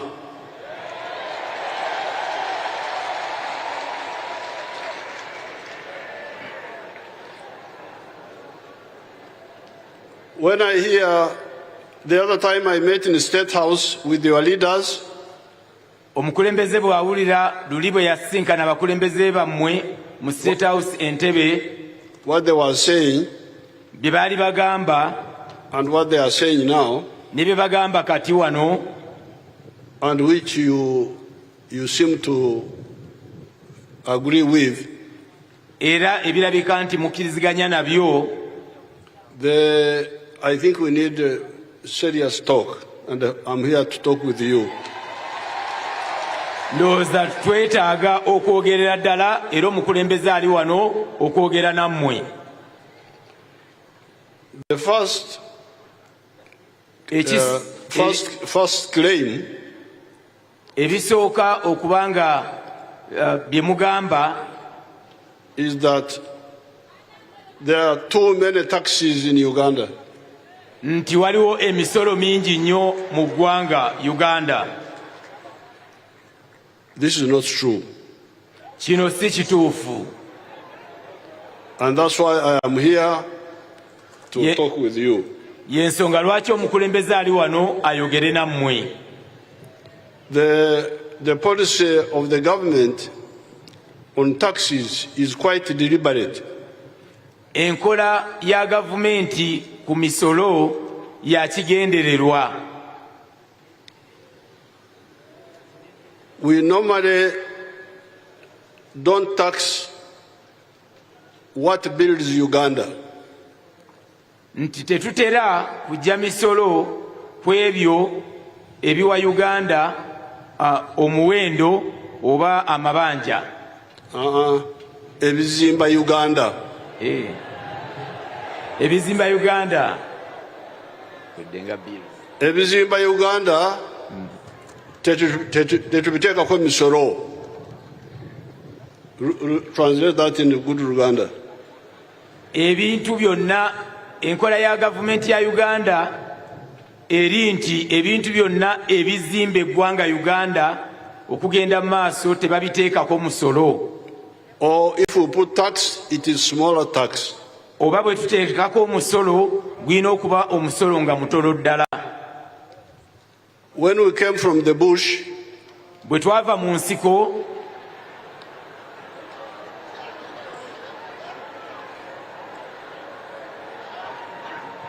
there was tax. Waliwo emisolo. There was tax on export of coffee. Waliwo musolo mu kutunda emmwanyi okugenda mu mawanga ag'ebweru. It was called coffee export tax. Gwali musolo gwayitibwanga omusolo gw'ebyemmwanyi mu kutunda ebweru. We abolished that tax. Omusolo ogwo gwawerebwa. There is no tax on the export of coffee. Tewali musolo mu kutunda kawa waffe ebweru w'eggwanga. Or any other product which is sold outside. Oba ekintu kyonna ekiyinza okuba nga kitundibwa ebweru tekuli musolo. There is no export tax. Tekuli musolo gwa byakutunda bweru wa ggwanga ng'ebintu ebyo biva mu ggwanga Uganda ng'obitwala mawanga amalala. And yet, when NRM came into the government, that was the main tax, the main source of the government. Atenga gavumenti ya NRM yagira mu buyinza ogwo omusolo gwe gwaliwo ng'era gwe guyimirizaawo ebyenfuna by'eggwanga ogwo ogw'emmwanyi okuzitunda ebweru w'eggwanga. Show me a single export tax, just one. I don't want two, I don't want three, just one. President abagamba nti wabeewo amulaga omusolo gwonna ku kintu nga kiva mu Uganda nga kigenda ebweru w'eggwanga ne bwe kiba kimu tayagala bibiri oba bisatu nayagala kimu product oba ekyettunzi ekifuluma eggwanga nga kiriko omusolo.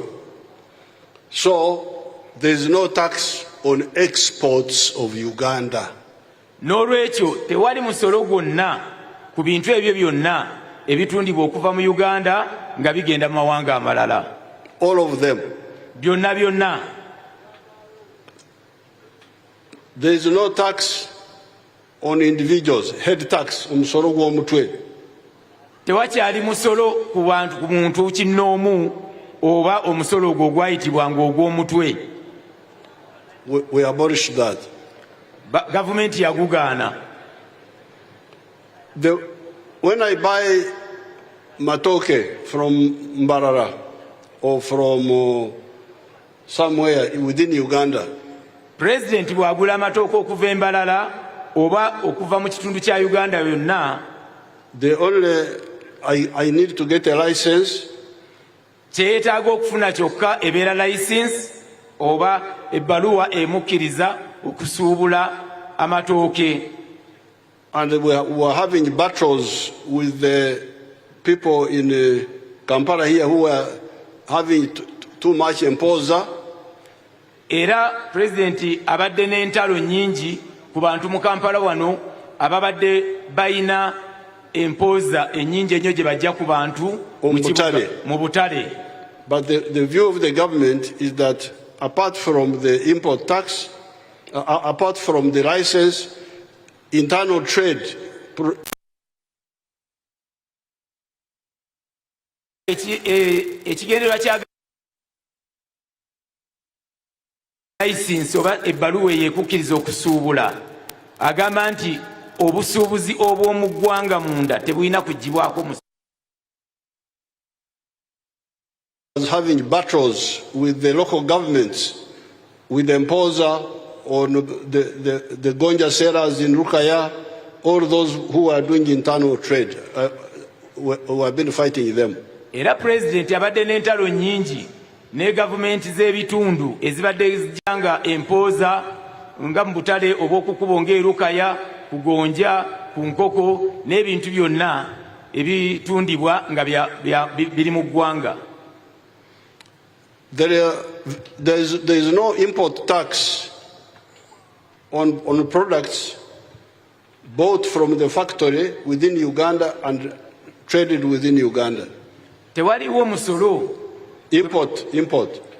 Tewaliwo musolo gwe bakuggyako ku bintu omusolo gw'ebintu ebiva ebweru ku bintu ebiri mu ggwanga ebikolebwa mu ggwanga era nga n'obusuubuzi buli mu ggwanga tewali musolo gukuggyibwako ogwo gwe bajja ku bintu ebiva ebweru. And actually when I was preparing to come here, era president wabadde ategeka okujja wano, I spoke with one of our young people. Ayogeddeko n'omu ku bavubuka baffe abato. I don't know whether she's here. She's called Akurut. Are you here? President abuuza oba omwana we omuvuka gwayogedde naye gwe bayita Akurut. Omukyala Akurut bw'aba waali president akwetaaga. Is she here? Mukyala Akurut w'oli? Come forward. Your Excellency waali awo waali wanajja.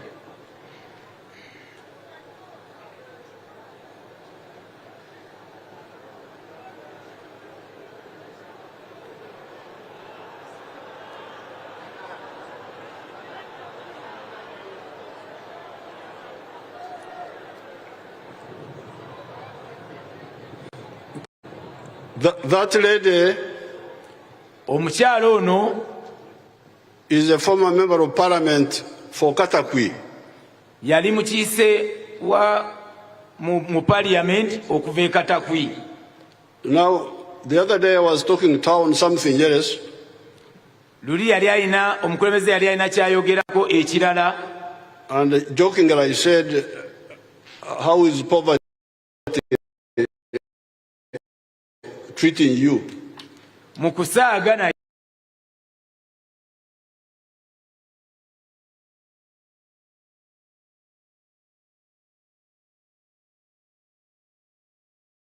she said, you tell them what you told me. Thank you, Your Excellency. Again, by names, I'm called Violet Akurut Adome, former woman member of Parliament of Katakwi District. Indeed, Your Excellency, when we had that interaction, you asked me what I was doing, and my response to you was that when I lost in the elections of 2021, I had to scan around what I would do for myself in terms of business. Let Musoke translate. Honorable agambye nti president bwe yamubuuza ki kyakola n'amugamba nti alina bye yatandikawo okukola era bwe yatunula mu bintu ebiriwo n'abaako byatandika okukola byagenda otubuulira. When she lost the elections, bwe yali amaze bw'atayitamu mu kulonda kwa member of parliament e Katakwi. Your Excellency, I thought about import business, but I saw quite a number of challenges on it, and I said, no, I cannot go for business on importation. Kyuseekyo. Honorable yalowooza ku ky'okugenda okujja ebintu ebweru ku bizinesi ey'okusuubula okuva ebweru naye n'alaba ng'erimu ebizibu bingi ekirowoozo ekyo n'akisuula n'afuna ekirowoozo ekirala. Yasooka n'alowooza ku kirowoozo ekyokusaka. So why didn't I do importation? Lindako ekyokusaka okuva ebweru kyemukola kati abasinga muli mu kusaka. Kati n'agamba nti ekyo kankireke. Yes, while I was a member of parliament, we imported goods from China. It was actually jerseys for my youth in Katakwi.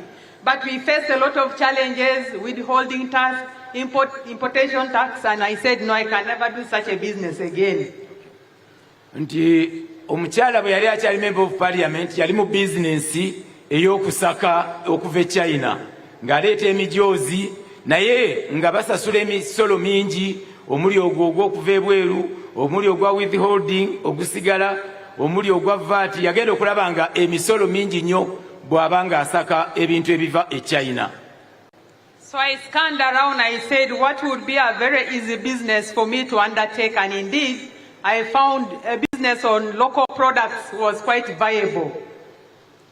Bwe yatunulamu mubiri wo n'alaba nga waliwo business gy'asobola okukola ku ebyo ebintu ebikolebwa mu ggwanga ate nga esobola omuwa amagoba. I approached Mukwano Industries and they gave me what they required for one to start a business, and indeed I presented what they needed for one to start a business. They needed one to be registered with VAT, that you had to have a VAT certificate, you had to have a TIN, and then a minimum capital for starting the business. Honorable yagenda Mukwano erimu ku factory za Uganda n'ababuuza bw'asobola okutandika business nabo ne bamuwa ebisaanizo bye yeetaaga okutandika nga mwe muli certificate ya VAT, mwe muli registration, omuli tax identification number baje muyita TIN number n'abituukiriza byonna era and also some minimum capital n'akasente akatono akalinga capital k'alina okutandika nako. And they asked me if I could be one of their distributors, and I really accepted to be one of their distributors, and I'm doing the business in the eastern region. Ne bamugamba asobola okubeera amenya mu bintu oba asaasaanya ebintu byabwe ebya Mukwano mu region y'omu eastern, era ne bamuwa contract eyo oba ne bamuwa business eyo okulaba nti abeera asaasaanya ebintu byabwe ng'abitunda mu region ya eastern. Your Excellency, I think it is quite a good business, because then, like you said, it is about bubu, buy Uganda, build Uganda. The only tax that we pay is the VAT. The 18% that actually as you load the commodities, you're given an e-receipt. Then later on when we are filing returns, it is deducted. Your costs are deducted there. What we end up paying to URA is actually subtracted on what you already paid to URA on 18%, which to me as a business person is quite advantageous. Your Excellency, nti omukyalo oyo yatandika okukola business eyo era n'atandika okuba nti atunda ebintu. Naye ekirungi kyabyo nti omusolo gwokka gw'asasula ku bintu ebyo ebiri mu ggwanga oba ebya Mukwano gwe musolo gwa VAT, ate gwe bamuteekerako ku ssaawa eyo ng'atikka ebintu. Kati naye bw'agenda n'atikka n'agenda n'atunda yeesanga nga ajjako VAT ate n'asigazaawo naye amagoba n'alaba nga bizinensi eyo nnungi nnyo. Your Excellency, if time allows, I would want to just be practical on this. For example, if my monthly turnover, what I buy from Mukwano, is about 100 million, there is already VAT of 18% in that. When I take these goods, I distribute in Eastern region, like I said, I'm a distributor. I get a profit of about 10 million. But at the end of the month, URA expects you to file a return on that, on the profit that you receive. Meaning, if I had not paid the VAT of 18, meaning on 100 million, I would have paid 18 million. But when I sell these goods worth 100 million, I get a profit of 10, meaning at the end of the day, what I filed to URA is less than the 18, which I had already paid to URA when I was purchasing the goods. So at the end of the day, instead of paying a VAT of 19,800,000, I only filed a return of 1,800,000 shillings, not 19,800,000 shillings. That is the advantage of the system. Your Excellency, biwanvu naye njabigezaako. Omukyala agambye nti miliyoni singa bwagula ebintu ya miliyoni 10 yandibadde asasula VAT which is 18 million. Milioni ekitundu 18 ku milioni 10 ze zandibadde milioni 18. Naye weesanga nti bw'amala okutunda afuna amagoba ga milioni 10 ate n'afiringa returns mu kitongole oba nazzaayo mu kitongole kya Uganda Revenue Authority. Yeesanga nti mu kifo ky'okuba nti asasula milioni 19 mu emitwalo 8 asasula ate milioni instead of 1,900,000 kati ebyekibalo kya VAT tugenda kubiyingiramu oluvannyuma, naye kyembadde njagala kutandika nakyo nti bw'otabeera mu kusaka n'osuubula ebyawano, import tax tabaawo. is not there. Okay, oyo bwino tumumaze. Okay. Indeed, Your Excellency. Import tax waabo abasaka. Kati kino ekibalo ekya VAT tugenda kukikola luvannyuma. So now, Adome, yes, when you distribute, you are a wholesaler. Retailers buy from you. Yes, even the wholesalers buy from me. Even the wholesalers? Yeah, I do distribution. Yes, so, ono mukyala agagawadde What have they said? What have they said? ayita mu agagawadde ayita mu kusuubula ebyawano, musuubuzi naye musuubuzi.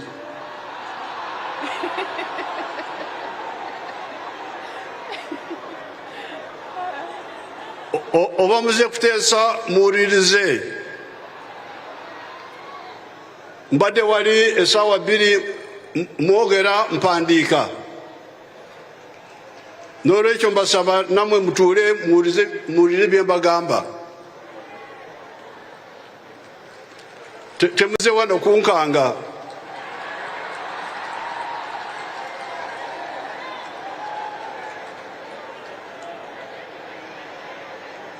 Mbadde wali essaawa 2 mpuliriza ekituufu n'ekifu byonna mpandiika wali, n'olwekyo nammwe muwulirize. Kati she's a distributor, so she gives to the wholesalers, and the wholesalers give to the retailers. Yes, Your Excellency. Kakati omukyalo ono asaasaanya ebintu bya mukwano kwabo abalala baddako baholoseera oba batundire wamu, ate ne baholoseera nabo ne bawa bali baliteera oba batematemamu ebintu ebyo paka kwoli asembayo agenda kikozesa. So when you say basubuzi, you should now know that the basubuzi are of different types. N'olwekyo bwe mugamba nti muli basubuzi. Okay, you can sit Adome. Thank you very much. Eyalama. Yeah, boy, excellent. Muyina okimanya nti obusuubuzi oba abasuubuzi balimu ebiti oba ebika ebyenjawulo. There are abasubuzi who kusuubula ebyaffe. Waliwo abasuubuzi abasuubula ebyaffe ebya Uganda. Ngono. Nga Honorable Adeke. There are abasubuzi who sell our products outside. Waliwo abasuubuzi abakwala ebintu bya Uganda ne babitunda mu nsi ez'ebweru. Now you are also basubuzi, but who kusaka. Naye nammwe muli basuubuzi abo abasaka nga mujja mu nsi ez'ebweru. N'olwekyo, therefore, when we are talking, please let's be clear. Don't say basubuzi that you are the only basubuzi. No. N'olwekyo bwe tuba twogera tubeere beerufu, tumegamba nti basuubuzi naye waliwo ate n'abasuubuzi ab'ebika ebirala. So therefore, the internal distributors, the exporters, either don't pay tax or pay fewer taxes. N'olwekyo abantu baffe abo abali mu bintu abasaasaanya ebintu ebikoleddwa mu ggwanga n'abo abatunda ebintu byaffe ebweru olumu tebasasulirako ddala musolo oba bwe guba weeguli guba musolo mutono ddala. Abamu tebasasulirako ddala. Exporters don't pay any tax. Abo abatunda ebintu bya Uganda ebweru tebasasula musolo gwonna nga babitunda ebweru. The ones inside pay tax but fewer, smaller than the importers. Abo abali mu ggwanga batunda eby'omu ggwanga basasulayo akasolo naye nga katono nnyo okusinga n'ogwo ogusasulwa ku bintu ebiva ebweru. But even the ones who import, naye n'abo era abajja ebintu oba basaka ebintu ebweru, it depends what you import. Kisinziira ku ekyo ky'osaka okuva ebweru. If you import machinery, bw'oba oleeta ebyuma to process things here, okuba nti bikola ebintu wano mu ggwanga oba ng'ebya factory, you don't pay any tax. Osasula. You don't pay import tax. Tosasula musolo gwa kuingiza bintu mu ggwanga.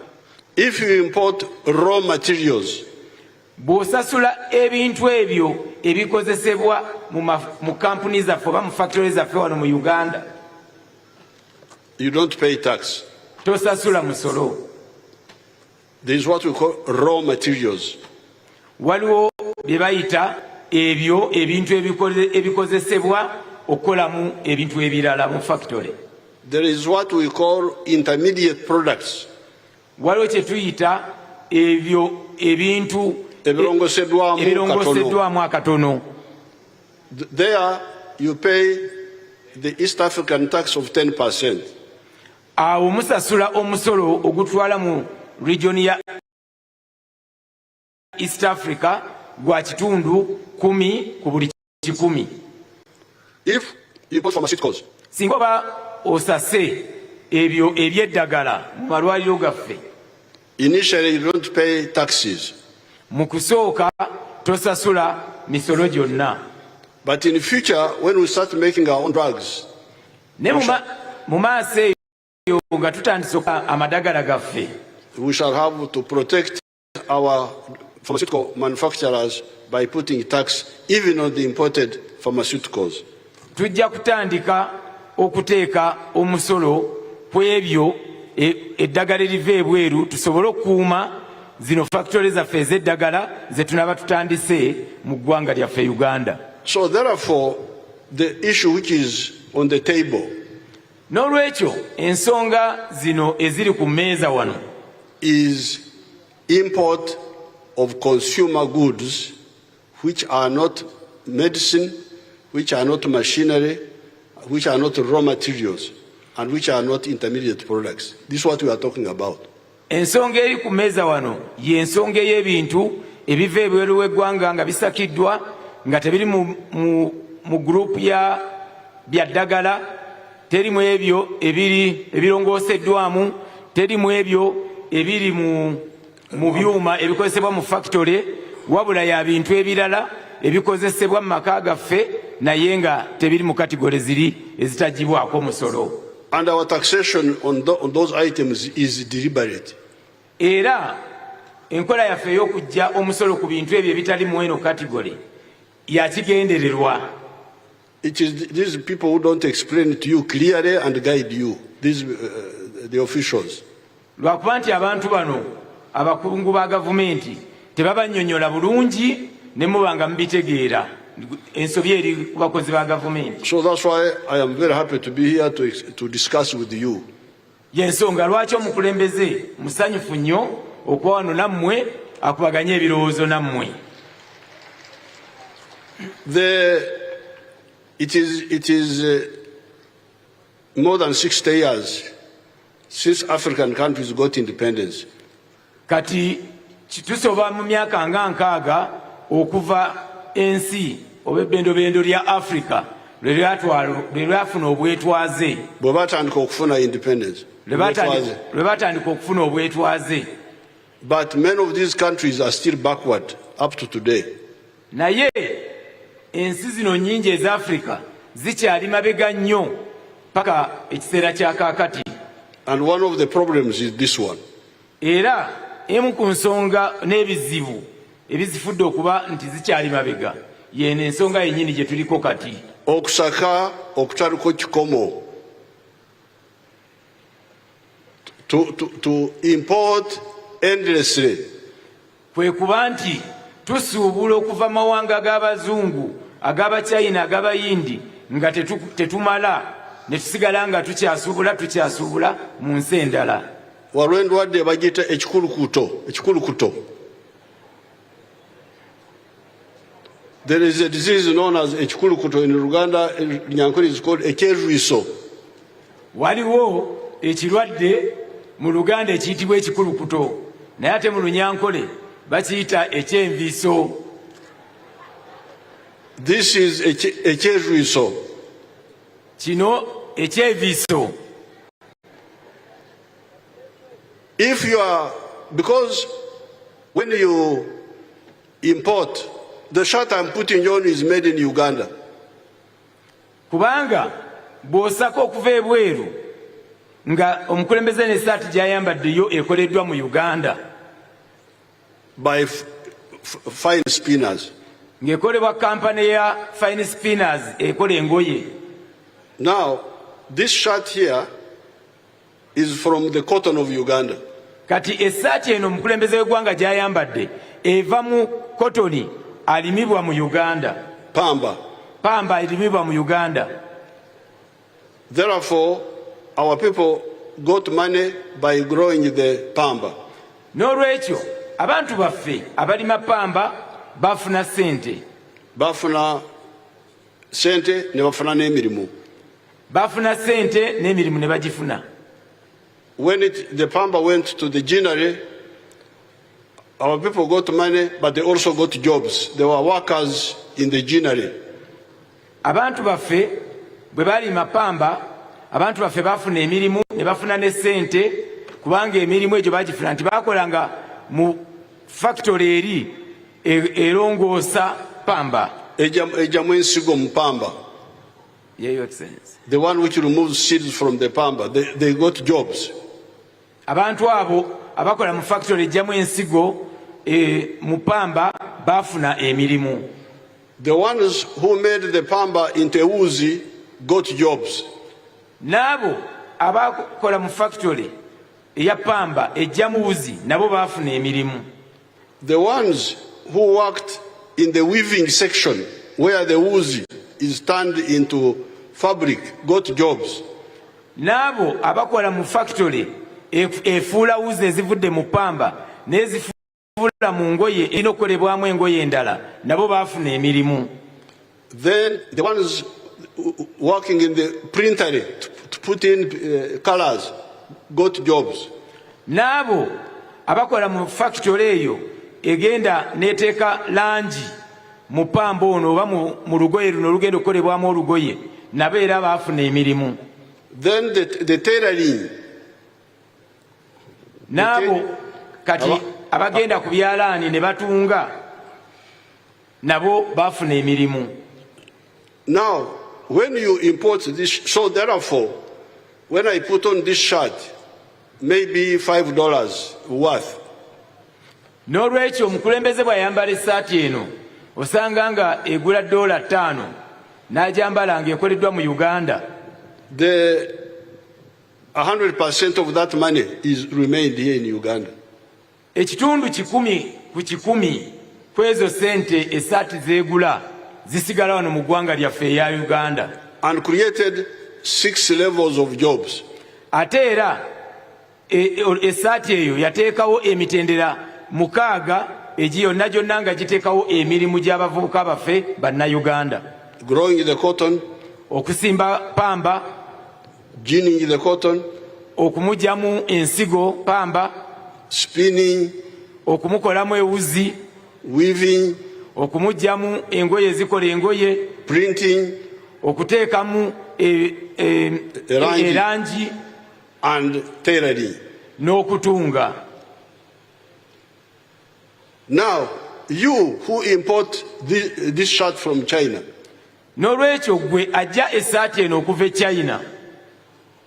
You take if the shirt is $5 here, esaati eno singa egula sente za $5 wano mu Uganda, the only value you add omuwendo gwokka gw'ogattako is clearing and forwarding, yeeyo ey'okuba nti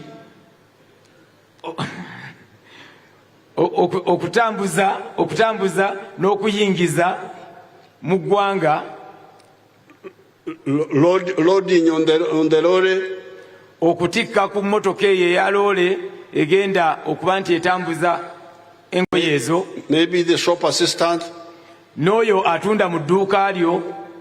Now, if you put all those in money terms, ebyo byonna bw'obiteeka mu muwendo ogwa ssente, you may find it is like maybe 10%. ojja kusanga nga kitundu 10 ku buli 100 ky'ogenda okusaasaanya, ky'oyongeddeko omuwendo. 90% of the value went out. Ebitundu 90 ku 100 byonna obitutte ebweru w'eggwanga, eyo gy'ojje olugoye olwo. And the jobs went out. N'emirimu gyonna nagyo gyagenda mu nsi eyo. Because Uganda is consuming 276 million meters of textiles. Kubanga eggwanga lyaffe Uganda lisaasaanya oba likozesa miliyoni 276 ez'engoye. A factory like Nitel makes 25 million meters. Ekkolero ng'erya Nitel likola miliyoni 25 mu mita ez'engoye. So in order to clothe us properly, we need about 11 factories or 11 like Nitel. Kati eggwanga Uganda okugezaako okuba nti ligatta enjawulo eno wakati wa miliyoni 276 lyambaza Abannayuganda bonna. Okusobola okwambaza Abannayuganda byonna tuba twetaaga amafactory nga Nitel 11. And Nitel alone employs about 1,500 people. Nitel ekkolero erimu lyokka likozesa abakozi nga 1,500 in the making. mu nkola ebintu engoye ezo. But also the other jobs, Zabasaka, they are also available for Nitel. Naye ate n'emirimu egy'abali abajja ebweru oba abasaka engoye ezo nabyo ate era balina emirimu gino Nitel gyewa abantu. Okutikula, to load and unload. Okutikka n'okutikkula ku loole. Those also get jobs. They are not part of the 1,500. Naye nabo era bafuna emirimu bano aba Nitel naye nga tebali ku giri 1,500 egy'abano abakola mu factory. The shop assistants, abakola mu maduuka, all those are the same. Bonna be bamu. But you have now the additional 1,500 who make the cloth. Naye ate oyinako bano abakozi 1,500 boyongera ku gino emirala abakola mu factory mulinga bakola engoye zino. Uganda is spending now $880 million on importing textiles. Eggwanga lyaffe Uganda buli mwaka lisaasaanya miliyoni 808 eza dola ku ngoye ezisakiddwa okuva mawanga g'ebweru. That means all the money we earn from coffee, because we earn from coffee about $900 million.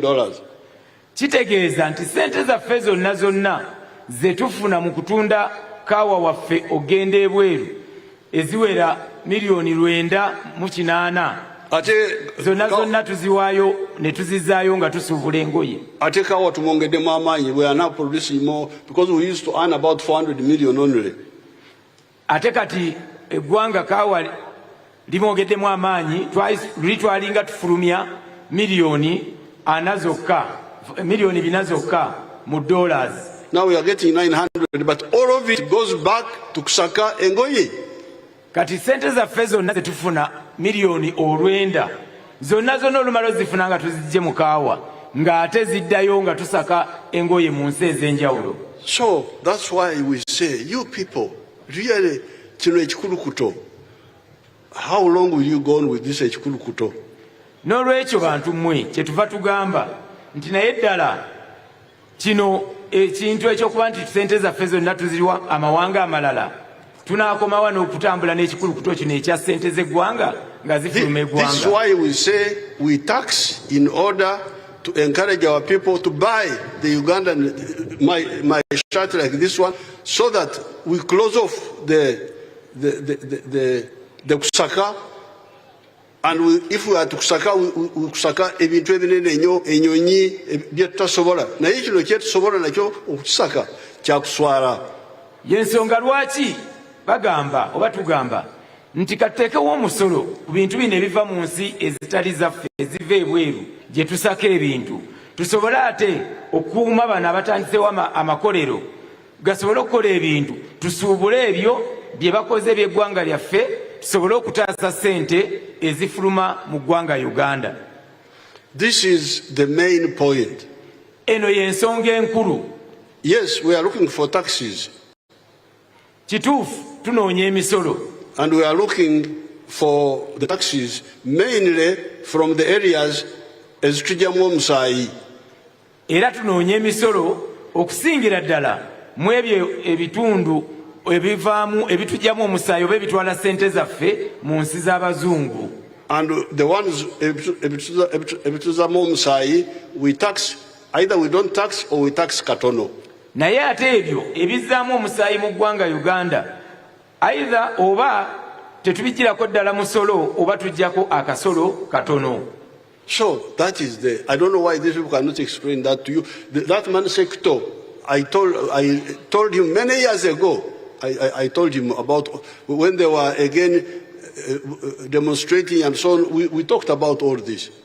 N'olwekyo omukulembeze tamanyi lwaki abantu tebabagamba bintu bino kubanga omukulembeze Isa Ssekitto emyaka mingi emabega bazze boogera ku nsonga zino n'omulamwa lwaki president ayina endowooza bweti ku by'okusaka.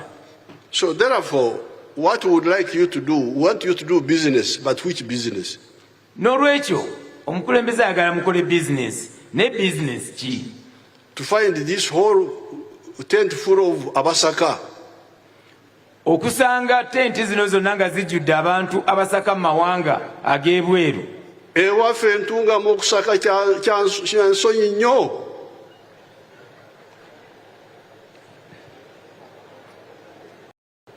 Ntunga okugamba nti amaka gasaka.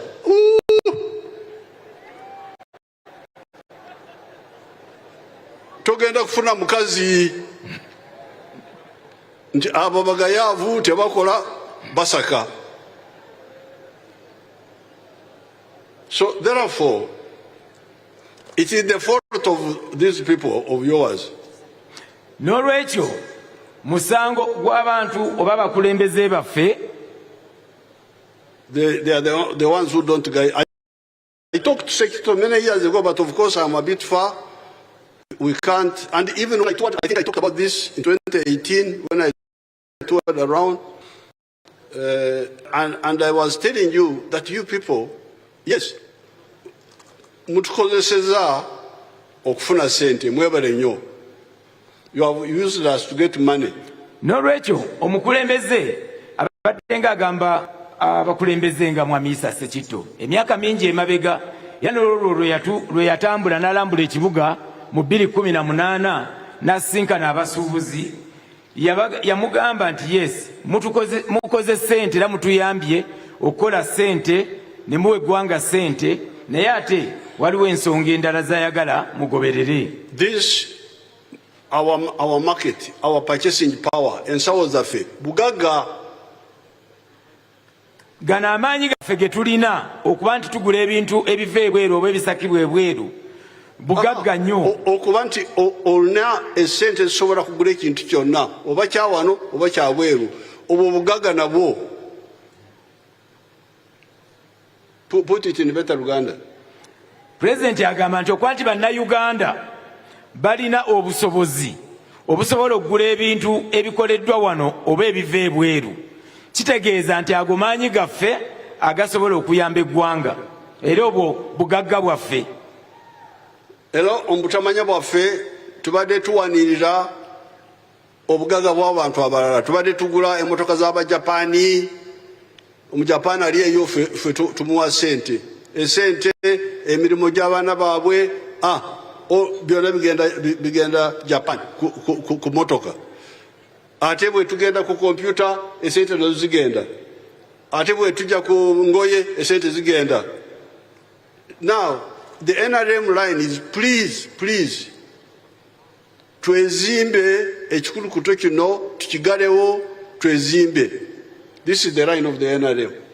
Omukulembeze agamba nti enkola oba ekigendero oba olugendo lwa gavumenti ya NRM ayagala tuzimbe ensi yaffe tuwonye ekikulukuto kya ssente n'emirimu tulabe nga gavumenti yaffe n'eggwanga lyaffe likulaakulana.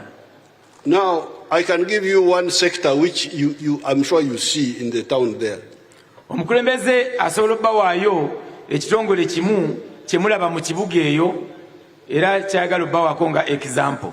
Gye natandikira nze ng'omulwanyi, where I started as a freedom fighter.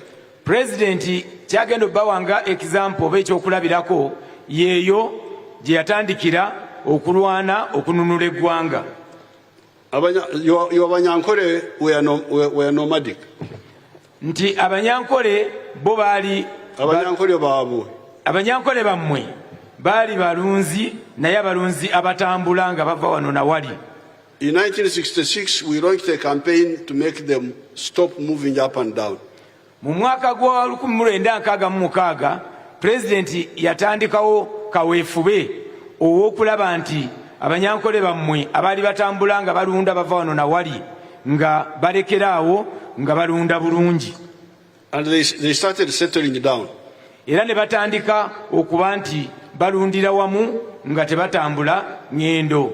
Unfortunately, Amin came in and we lost almost 16 years. Ekyakola obubi ennyo kijambi Amin bwe yajja twafiirwa emyaka 16 ate enteekateeka neeyonoonekamu. Then we came back 1986. Ne tukomawo mu 1986 nga tuwangudde. Now when we came in, I told them that you Banyankole, bwe twajja mu 1986 n'abagamba nti mmwe Banyankole mmwe, you have the tradition of cattle keeping.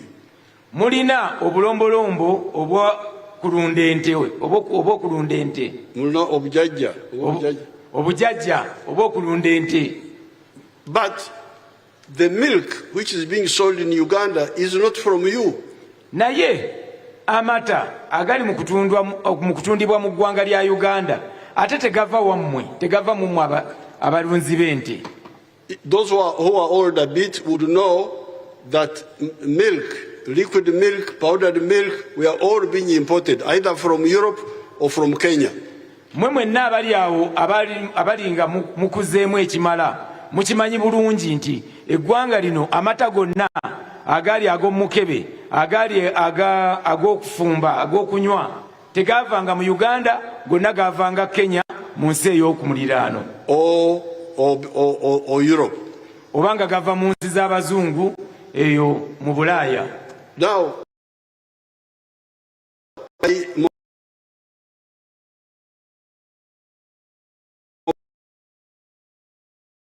Banyankole to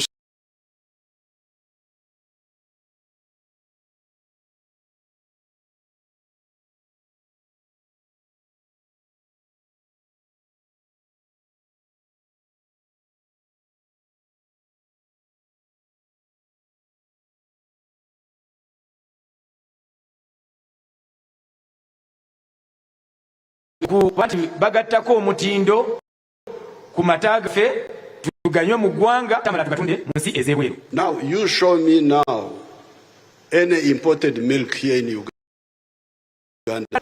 Kati agala bannaye mundage amatano gonna mu Uganda nga kuva bweru mu nsi z'ebweru.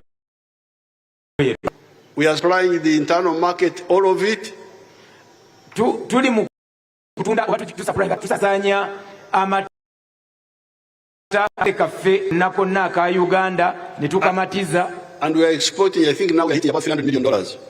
Era tutunda mu nsi z'ebweru nti essaawa zino we twogerera buli mwaka tugenda kubanga tutuukiriza miliyoni 3 eza dola.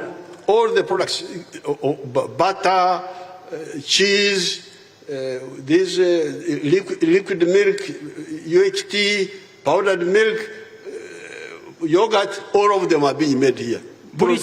By the farmers and processed by our factories.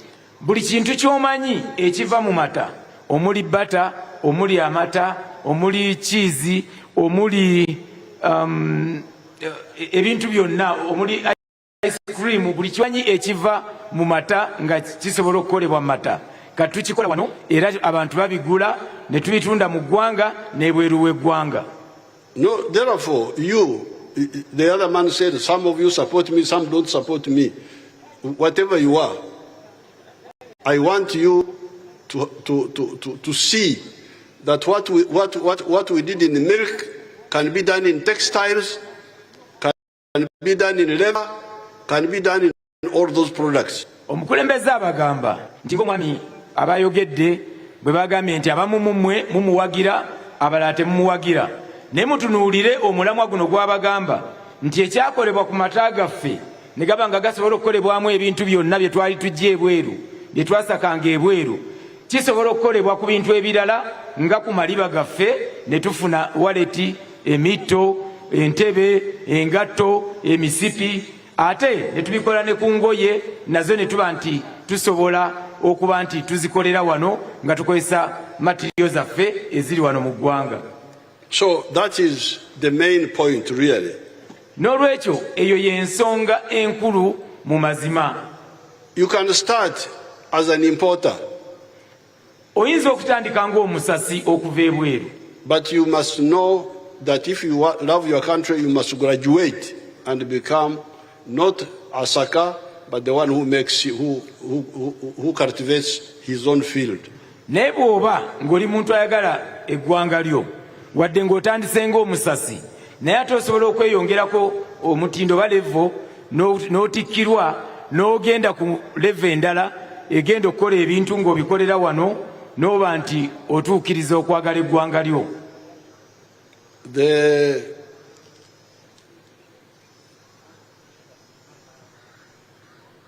If you go to a place like South Korea, singa ofuna omukisa n'ogendako mu nsi nga South Korea, there is a company called Samsung. Eriyo ekitongole ekikozi ky'ebintu kye bayita Samsung. Company. Company gye bayita Samsung. They are now making computers, making very complicated things. Kati essaawa zino bakola computers n'ebintu ebyo eby'omulembe ennyo ebitali byangu. But the founder of Samsung in 1931, when I went there, they told me he was importing textiles in South Korea. Naye ate ekyewuunyisa mu mwaka gwa 1931 eyatandikawo kampuni ya Samsung yali asuubula ngoye ng'azijja mu nsi endala ng'azitwala mu South Korea. Now is a big manufacturer and exporter. Kati essaawa zino we twogerera mukozi akola ebintu ate era ng'abitunda wabweru wa South Korea mu nsi ez'enjawulo. A man called Dangote, a Nigerian, omusajja omunigeria gwe bayita Dangote, was started by importing cement. Yatandika na kusaka cement. But now he's got big factories of cement in Nigeria. He's now building a petroleum refinery and so on. N'essaawa zino azimbye kampuni eya cement mu Nigeria, ate era azimbye n'ekkolero eriryongerako omutindo ku mafuta mu Nigeria. This is what I told Sekito long ago. Bino byabadde ng'agamba Mwami Isa Sekito ebbanga lyonna emabega eyo. Now, what I would like you to do is to see you graduate from Osaka to making the products here. Kati omukulembeze kyagamba nti ayagala okubalaba nga mweyongerako omutindo bamugenda kudala eddala muve mu kusaka ate tulabe nga tukolera ebintu wano mu ggwanga lyaffe. Now the problem, you say the government doesn't support local investors. Rubbish. That's a lot of rubbish. Kati mugamba nti government teyamba ba investor oba ba musigansimbi abavayo nga bannayuganda nti government tebayamba. N'agamba ebyo tabitegeera. Byabwewusa. Mbizimudde. Abizimudde byabwewusa. I got figures here. Ayina wano olukalala Bwino. Ne Bwino. 450 companies in Namanve. Company 450 in Namanve. 315 of them are Ugandan. 315 zonna za bannayuganda. That is 70%. Bitundutundu 7 ku buli 100 companies ziri Namanve za bannayuganda. I can give some names.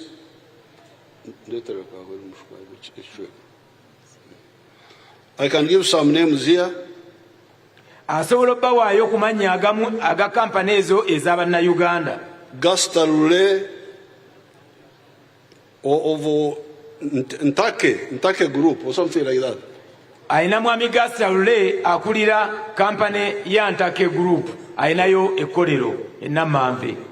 Badru Muwanga of Luka Plastics. Mwami owokubiri Badru Muwanga owa kampani gye bayita Luka Plastics oba ekola ebintu mu plastika. Joseph Yiga, Steel and Tube. Ayinayo mwami Joseph Yiga omwera ku bakoze kampani Namanve nga munnayuganda eya Steel and Tubes naye yaweebwa ettaka e Namanve. Tom Kitandwe has got a factory of Mariana. Omwami munnayuganda Tom Kitandwe ayina kampuni ye Namanve gye bayita Mariana. Prudence Ukonika Bella Wines. Omukyala era ne wano waaliyo Excellency akola Bella Wines. Prudence Konika naye akoze ayina factory ye e Namanve era nga naye local investor. Kadu Kiberu Peacock Paints. Omwami Kaddu Kiberu naye munnayuganda ayina ekkolero e Namanve owa Peacock Paints. Benjamin Muyenzi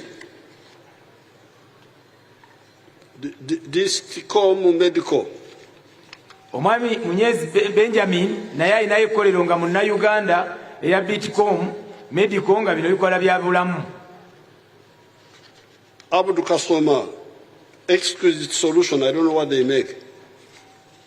Oyo naye munnayuganda Kashoma nga naye ayinayo ekkolero. Ben Kavuya East African Medical Vitals. Kabuya Beni oyo naye ali mu byaddagala nga ayina ekkolero e Namanve munnayuganda. Alex Kisemba, he owns Reco Industries. Alex Kisemba oyo ayina ekkolero e Namanve nga munnayuganda nga lyerya Reco Industries. Katongole Emmanuel Quality Chemicals. Omwami Katongole Emmanuel naye ayina ekkolero e Namanve nga baliyita Quality Chemicals ery'eddagala.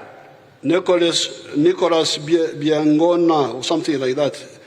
Nkopotra Limited. N'oyo omwami Nicholas Biangona e Namanve alinayo ekkolero naye nga munnayuganda. Busitange something company limited. Busicyange oyo naye munnayuganda naye alinayo kampani oba ekkolero lye e Namanve era nga naye munnayuganda. Chimera Frederick has got a factory for furniture, sleep furniture. Omwami Frederick Chimera mu Uganda naye alina ekkolero e Namanve erikola ebyembaawo erikola ebibajje nga naye munnayuganda. Ken Kalisa Next Media or something like that. Omwami Kini Kalisa owa Next Media naye ayinayo ekkolero naye era nga naye munna Uganda. Christopher Sazi, Lake Victoria Fishing Company, and so on. N'omwami Sazi Christopher owa Lake Victoria Fishing Company munna Uganda naye Nammanve ayinayo ekkolero era naye nga yaweebwa gavumenti. Now, when I met the sector many years ago, omukulembeze bwe yasisinkana mwami Sekitto emyaka mingi nnyo emabega, I said, you have got money from us, from our pockets. mwe mufunye sente ne mugaggawala nga mujja sente mu nsawo zaffe. Now use that money to stop kusaka and mutuzemu omusaayi. N'amugamba nti engeri gye mugaggawadde nnyo nga mutujjamu sente bannayuganda, mukozese sente ezo muzijje mu kusaka muzireete wano mu ggwanga naffe nga Uganda mutuzzeemu omusaayi. And that's how I said, they said land, I said we shall get you land. Era awo bwe bagamba nti twagala ettaka n'abagamba nti yes tujja bawa ettaka. They should come and tell us who frustrated you, who did not give you land. Kati mwami Isa Sekitto omukulembeze agamba nti mujje mutubuulire ani oyo yabalemesa nga yalagira babawe ettaka ne batabawa ttaka. Oluvanyumako, later, come later, let me first finish. Nti omukulembeze mulindeko amalirize ensonga ze bulungi tugenda byogeramu eddako. So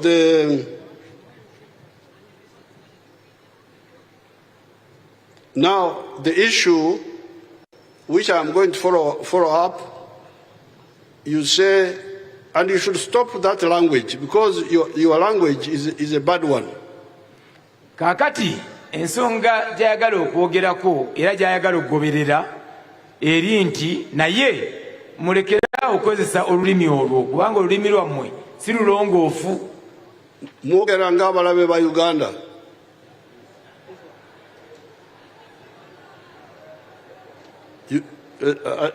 Kino sagala kukyeka mu luzungu oba waliwo abazungu.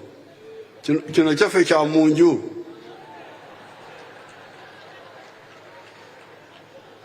Now, the Bible says, Bible egamba nti tubategeerera ku bibala byabwe. We shall know them by their fruits. Okay.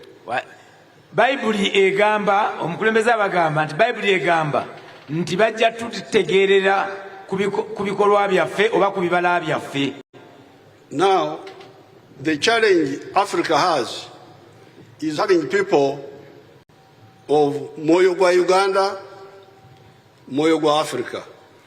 Kakati bantu mmwe okusomoozebwa Africa kwerina kwe kuba nti tetulina bantu ba moyo gwa Africa moyo gwa Uganda. Now, moyo gwa Africa, moyo gwa Uganda is okuzimba Uganda. Omwoyo gwa Africa moyo gwa Uganda kitegeeza nti ozimba eggwanga lyo Uganda. Now, a Chinese has come and set up a factory for making, like the one of Kapeka, for making floor tiles. Kakati omuchina ze ataddewo ekkolero eryokukola ebintu kati ng'eriri ekapeeka erikola tiles zaffe ez'omu nnyumba n'aliteekawo ekapeeka. In the past, Uganda was importing floor tiles of $40 million.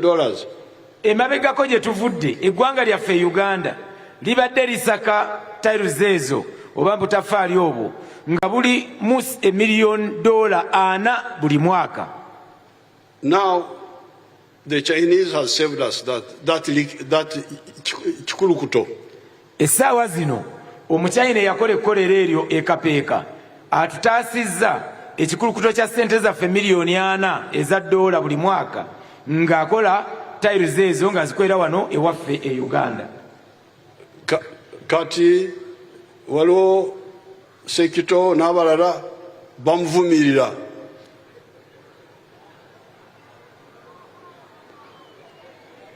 They are cursing him as if he's an enemy. Kakati essaawa zino bannange Sekitto n'abalala banne bavumirira omuchina oyo eyakola tiles wano n'atuwonya ekikulukuto ng'alinga eyakola omusango.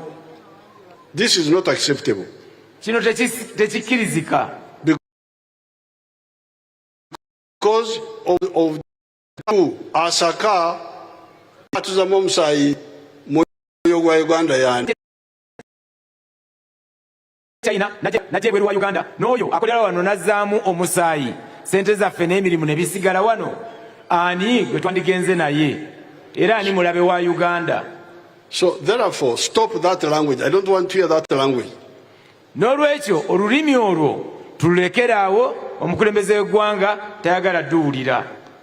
These countries which have become powerful like United States, they welcome these investors.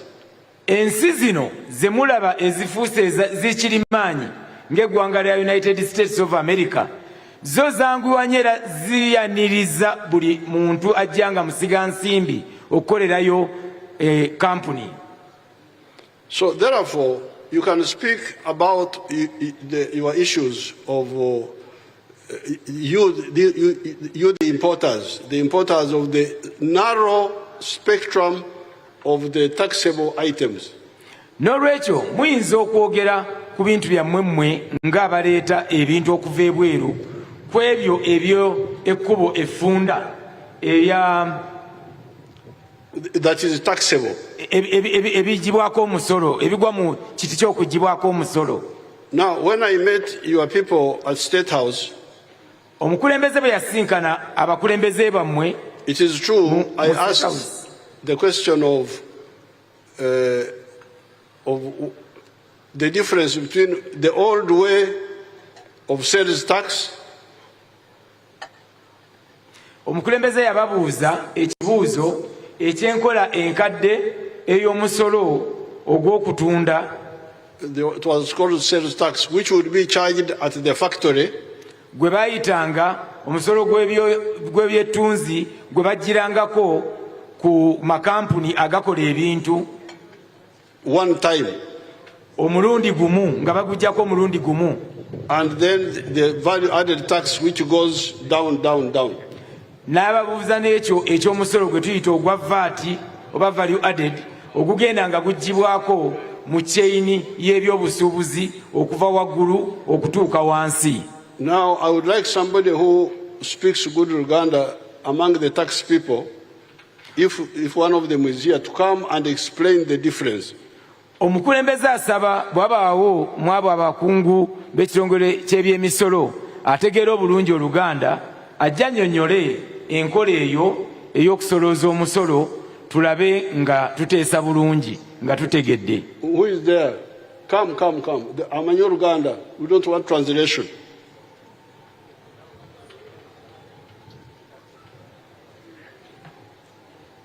Who knows?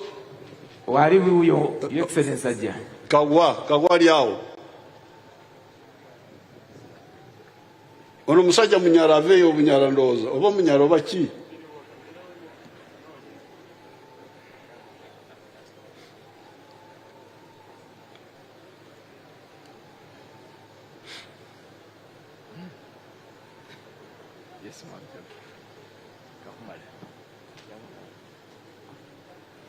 Your Excellency, ba Minister ne abasuubuzi mwenna bali wano olwaleero. Omusolo gwa sales tax. Baweereza example eri gye mwampeereza eya sukari. You remember the example you gave me, if you can remember? Yes, Your Excellency. But use round figures, don't use 3.33 30 cents, please. Use round figures. Bw'obanga oyina sales tax eyaliwo mu myaka gy'ensanvu eyakoma mu 1996 nga tuteza VAT, engeri gye yakuŋŋaanyizibwanga yabeeranga ku factory. Nga ku factory bw'omala okumukuŋŋaanya katugambe nti akasawo ka sukaali ku factory okaguze emitwalo 10. nga ojjako sales tax katugambe nti abeera ku 18%, let's say. Ku bitundu 18 ku 100 kiba kitegeeza nti kubeerako omusolo gwa omutwalo gumu mu kanaana ze zibeerako kati nga bw'omutwala mu maduuka ago obanga totaddeko musolo mulala gonna omutunzi asemba okutunda aba tajjako musolo. Kakati ekintu ekyo kyali kitegeeza nti omusolo ogwo gubeerako mutonoko nga gavumenti ate erina okujja omusolo ku bintu ebirala. Ekirala kyali kitegeeza nti nannyini factory eno baali bakunganya sente ntono. Twali tukunganyanga sente ntono ku sales tax. Kati bara nti lindako akasawo ka sukaali kaguze emitwalo 10. Kati omusolo gwa sales tax gwa 18% kitegeeza nti oyongerako omutwalo gumu mu kanaana. So omusuubuzi the wholesaler yandisasudde emitwalo 11 mu kanaana ku factory nebikomaawo gavumenti nejjako mutwalo gumu mu kanaana zokka.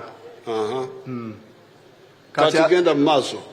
Ate nga kyategeezanga nti ku sales tax ono owa factory ono yakozesanga amasannyalaze nga kubeerako omusolo ogwa 18, n'akozesa amazzi, n'akozesa ebintu ebirala byonna nga packaging material, ebyo byonna byabeerangako omusolo. Naye nga ate omusolo ogwo agugatta mu muwendo guli gwagenda okusasuza, gwagenda okutunza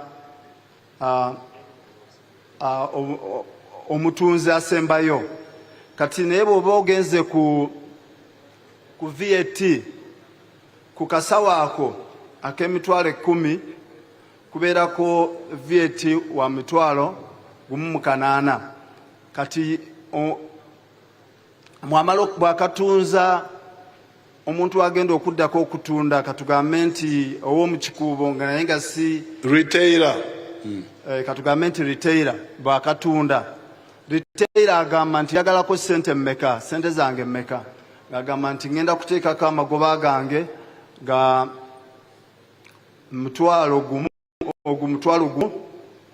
Kati wakwongera ku mutwalo gumu kiba kitegeeza nti alaba nti nasasudde eri omutwalo 10 mu mutwalo 11 mu kanaana nenyongerako omutwalo gwange ogumu egibeera emitwalo 12 mu kanaana.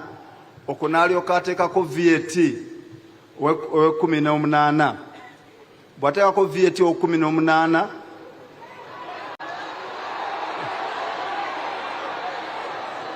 bwe kiri kubanga aba ayongeddeko omutindo kuki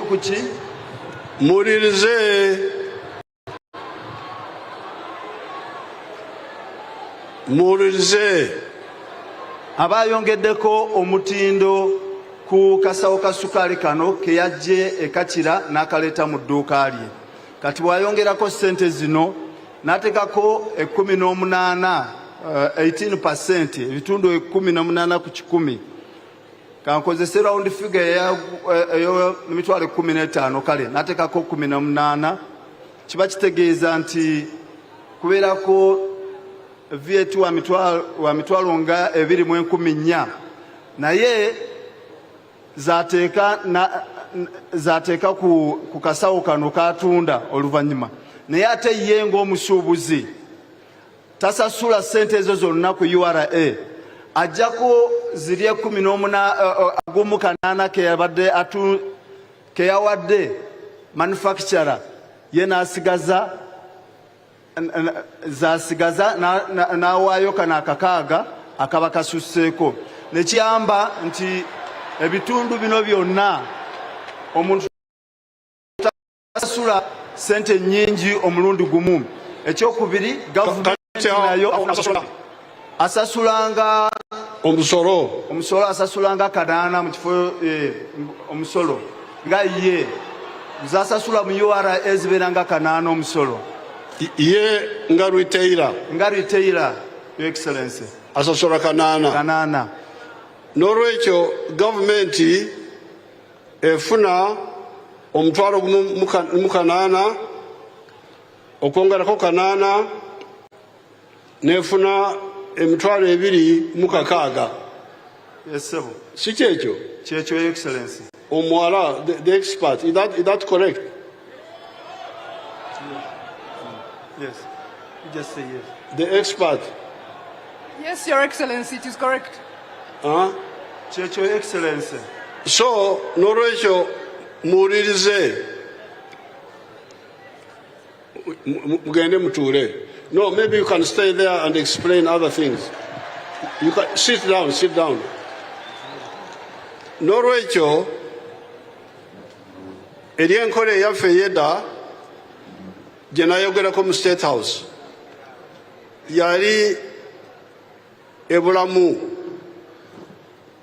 yali kubanga ensi yammwe yeetaaga emisolo okuyimirirawo. N'olwekyo oli wholesaler agenze kakira okugyayo ensawo asasudde ku nsawo eno ey'emitwalo 10 asasudde omutwalo gumu mu kanaana omusolo. Kati bw'agenze eri retailer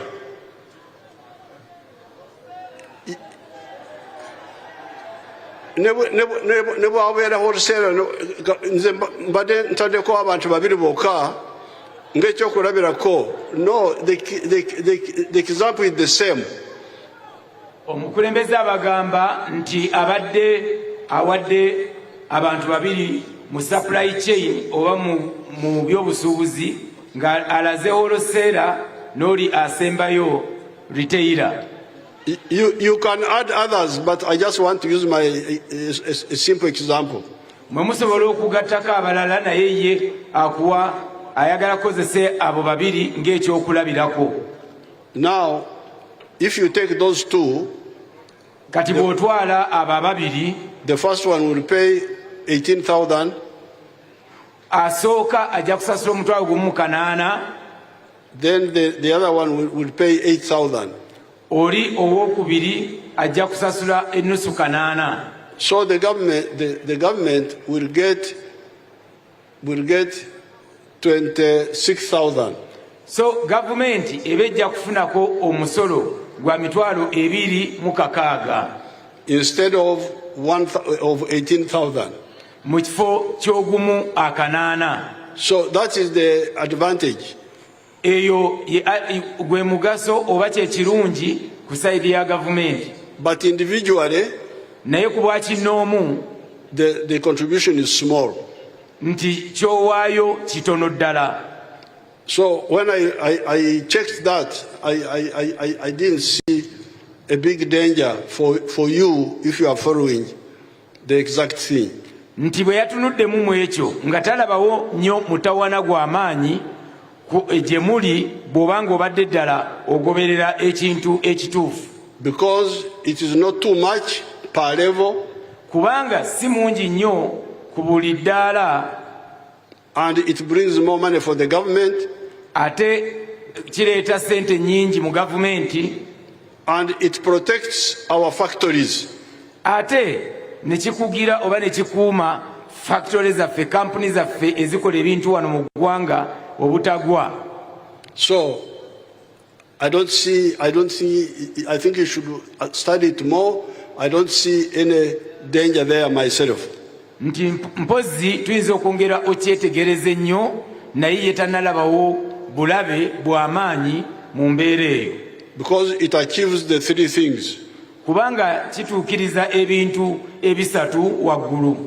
First, more tax collection for the government. Ekisooka gavumenti efuna omusolo mungi ogusingako. Then each level the contribution is small. Ate ku buli ddaala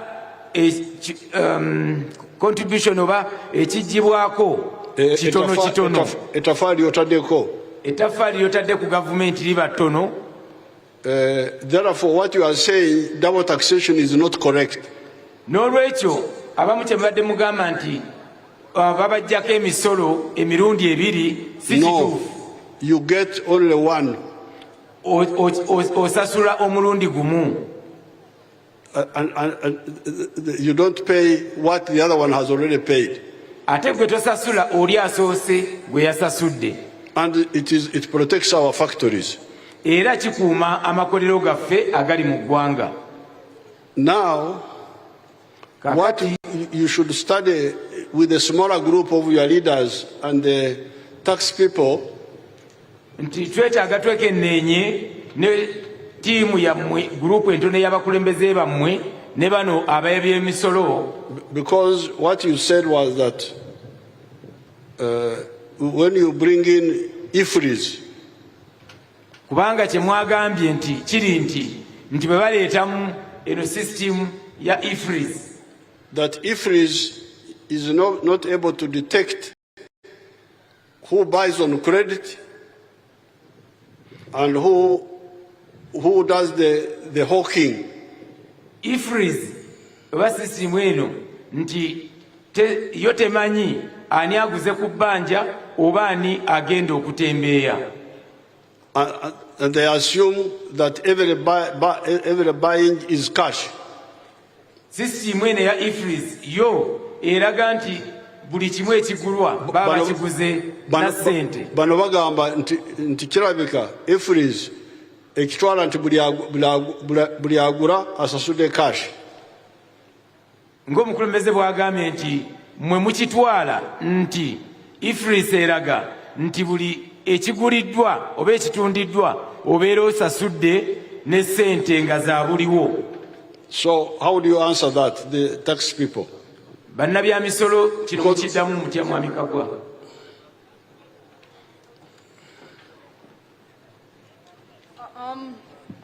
Thank you very much, Your Excellency. Your Excellency, that there are different modes of payment that are accepted in IFRIs. You can pay on cash, you can pay by credit, you can even pay by mobile money, Your Excellency. No, but what they are saying is that when the product leaves my shop and I punch, it may not, the one who has taken it may not pay me. He may pay me later. Yes, Your Excellency. It is correct because VAT has two ways of being computed, and we can use the accrual method where VAT is still charged before you get paid. However, Your Excellency, if you have a turnover of less than 500 million, you can apply to the Commissioner General to use the cash basis accounting, where you only account for VAT when you have received the payment, Your Excellency. Now, what I propose here, sit down. Omukulembeze kyayagala okusalawo kati is that you don't have to pay the tax immediately. Nti temulina kusasula musolo gwa buliwo. You can pay because if somebody took my product but didn't pay, nti singa omuntu yatutte ekintu kyo naye nga teyasasudde, has taken on debt, ng'atutte ku bbanja, then if I don't pay now, kati bw'aba tasasudde kati oba za buliwo, but I pay at the end of the financial year, naye nga asasudde ku nkomerero y'omwaka gw'ebyensimbi, will that not do? I will pay, but pay when I have the money. Nti ekyo tekiikole, yalowooza nti singa ajja kusasula naye ng'asasudde ku nkomerero y'omwaka gw'ebyensimbi nga sente azifunye. So the one who has got cash can pay now. Oyo alina sente ezaabuliwo asobola okusasulirawo. But the one can pay end of the year.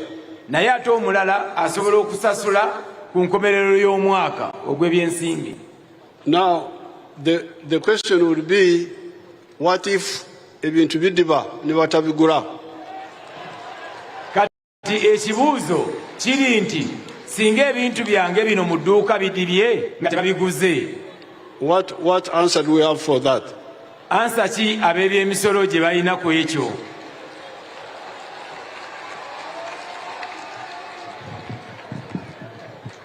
Your Excellency the President, I'm John Musinguzi. I serve as Commissioner General, Uganda Revenue Authority. Your Excellency, the question you asked, IFRIS only monitors what you have sold. It makes a record that you have sold a particular item. The mode of payment is a separate issue. So if you have sold that item on credit... But they need to know. That's why they are worried. That's true, Your Excellency. When they give us the opportunity, we will carry them through this process. Because the truth is, Your Excellency, most of the people here have not yet used IFRIS. So what are the options? You don't have to waste time. What are the options? The options, Your Excellency, you can pay cash, you can pay by credit, you can pay by check, you can make part payment and you leave a balance. It is as flexible as any other payment system. Okay, so translate for the people. No, Rachel. I think I have studied. I don't see the danger of the VAT. No, Rachel. Mukulembeze yekenenyeza tanalabawo buzibu bwa musolo gwa VAT. Because of our big aims. Olw'ebyo ebigendererwa byaffe ebinene. And I have shown you that Uganda can stand on its own. Era balaze nti eggwanga lyaffe Uganda lisobola okweyimirizaawo. I've given the example of milk. Abawadde ekyokulabirako ekyamata. I've given you the example of the cement. Abalaze ekya sementi. Emitayimbwa. Steel bars. You can see where we have been able to stand on our own. Nti musobola okulaba nti examples nga bw'olabye eza sementi, ez'amata, ez'emitayimbwa, mulaba nti tusobola okuyimirirawo ffekka nga tetusase kuva bweru wa ggwanga. So therefore, this tax which is concentrating on, part of it is concentrating on those narrow spectrum of imported items. N'olwekyo omusolo guno oguli nti kaweefube ali ku ebyo ebintu ebitono ebiba ebweru w'eggwanga bye tusaka okuva ebweru w'eggwanga. I don't think you should oppose it. You would be wrong if you do that. Alowooza nti mwandibadde temuguwakanya, mujja kuba bakyamu bwe mukola ekyo ng'ate guva ku bintu ebikoleddwa ebweru w'eggwanga. But you have raised valid points about our way of doing business, which is not very well known in the world. Naye muyina ebintu oba ebirowoozo bye mulogeddeko wano ebyenkola gye tukola mu bizinesi etali nnungi nnyo. Yaffe ya wano yaffe enkola yaffe ya wano. Enkola yaffe ya wano ey'enkola mu bizinesi. Ey'okugamba nti sirina sente mpeera ze ndi kusosola oluvannyuma. Okwewola. Genda otembeye bw'onaatunda onkomezewo sente. So there awo the issue is not whether we should pay the tax, but when we pay the tax. ensonga teri nti oba tusasula omusolo naye omusolo guno tugusasudde ddi. Now I would like to have flexibility. Kati omukulembeze abadde asaba aba ayagala tufunewo awo okubeera nga tuli tugozaamu that if you can pay cash, you pay. nti bw'oba osobola okusasula sente ezaabuliwo sasula. But if you can't, pay later. Ne bw'oba tosobola sasula oluvannyuma. Now, what if the goods don't get sold? Kati watya singa ebintu ebyo tebitundiddwa mu dduuka. Bidiba, how do we handle that? Ebintu bali mu dduuka ekigenda kikola tutya? Babitwala naye ne batabigula ne bikomawo. Nti ebintu ebyo singa babijja mu dduuka ne babitwala ne babitembeya ne bitatundibwa ate ne bikomawo tukikola tutya? That's what I would like. I want some answer there. Your Excellency, ekyo bwe kibeerawo mu IFRIS waliwo option ey'okuwa credit note ky'otutte n'okikomyawo nga tokitunziza o issuinga gye bayita credit note eyo seeri n'esazibwamu.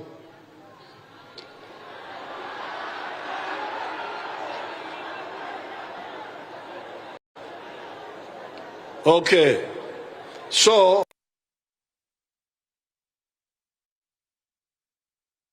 n'olwekyo omukulembeze ky'ayagala, I would like you leaders to sit batuule wansi together with these people wamu ne bano ab'ekitongole ky'ebyomusolo and fine tune that part. Bongere okulongoosaamu akakwakulizaako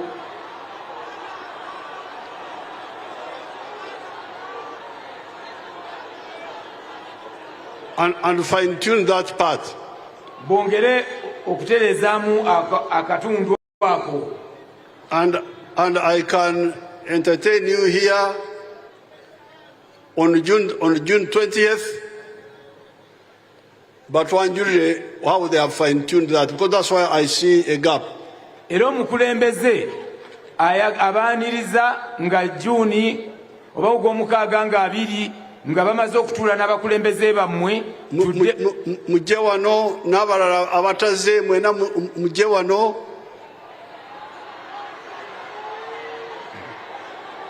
But one usually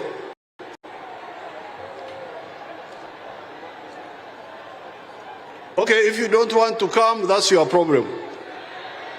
N'olwekyo bwe mba temujja kujja nga Juni eyo nsonga yammwe naye yabaaniriza nga tumaze okuteesa. Now, no, finally, n'ekisembayo the issue of the IFRIS itself. Ensonga ya system ya IFRIS nga yo. The IFRIS, I saw the machine myself. IFRIS omukulembeze akuuma yakalabye n'amaaso ge. I saw it. Yakalabye. And I tried to use it. N'agezaako kukakozesa. I think you can learn how to use it. Era musobola okuyiga okukakozesa. But if you don't want to use it, ne bw'oba toyagala kakozesa, they say you can use your phone. Bagamba nti osobola okukozesa essimu yo. What is the cost of the phone? Essimu egula sente mmeka ebbeeyi y'essimu?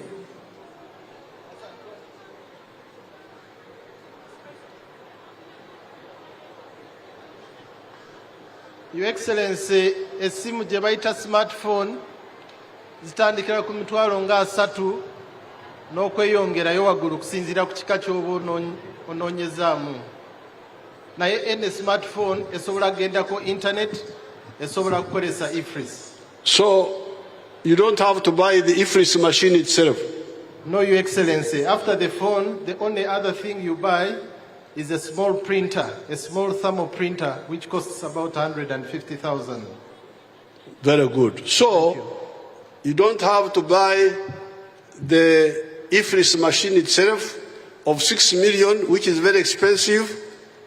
N'olwekyo towetaaga kugula kyuma kiri ekya IFRIS ekigula miliyoni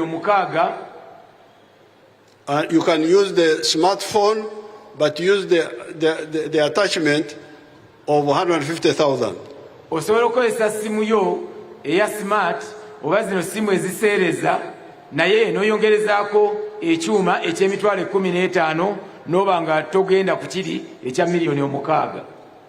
Therefore, I direct URA not to insist on IFRIS machine. N'olwekyo omukulembeze alagira ekitongole ky'ebyemisolo obutalemera ku mashini eri oba ku kyuma kiri ekya IFRIS. The ones who can do it, buy it, but the ones who can't, let them use the cheaper option. Abo abasobola bigula babigule, naye yatasobola kigula leka bakozese amakuba agaliwo ag'essente entono. And there should be no penalties for not buying it. Era tewalina kubaawo kibonerezo kyonna ekyokugula ebyuma ebyo. Now, the penalties for the non-performance should also stop. I don't know, I stopped those penalties.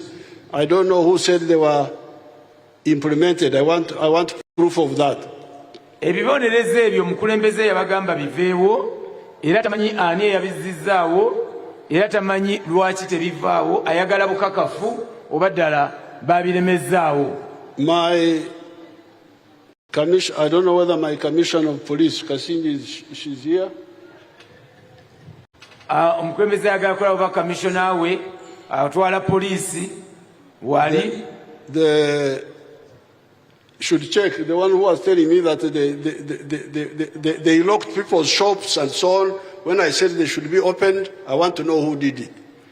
Oye yalagidde nti amaduuka atebaddemu bagasibe ng'ate omukulembeze yagamba bagagule ne bizinesi zaabwe bazigule. Ayagala kumanya ani oyo yakikola. Ani abadaleeta bwino oyo? Mwami Kabanda, chairman. Been in touch with him. So,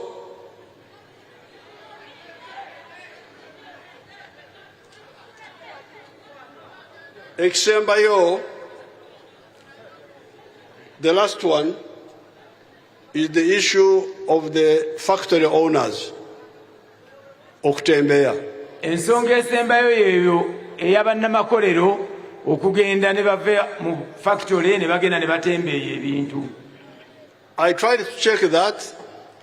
Omukulembeze yagezezzaako okukebera ekyo. Then what I was told by the factory people, kye baamugambye ab'amakolero, that you refuse to sell their products. Nti mugaana okutunda ebintu byabwe ebikoleddwa wano.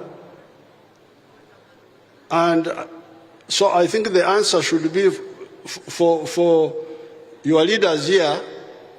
Ndowooza ekiddwamu kyandibadde bano abakulembeze bammwe bano abali wano. And the manufacturers. N'abo abakola ebintu wano mu ggwanga. And myself. Ne president. To meet and we find out what the problem is. Tusisinkane tulabe ekizibu kivaawa. So that we can get a win-win solution. Tusobole okulaba nti tufuna okugonjoola okwa buli omu nga muwanguzi. But I can see within some of the statements, omukulembeze alaba nti ebimu mu bigambo byammwe oba mu njogera yammwe, some implied conflict. Waliwo obukuubagano obulabika oba obweyoleka. Because one of you was, I think it was Sector, who was saying fashion, that the fashions which are made here may not be liked by some of the people.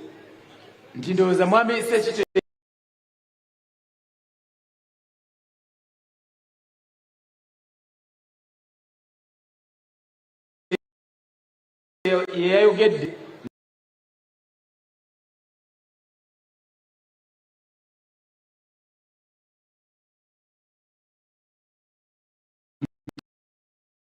zimu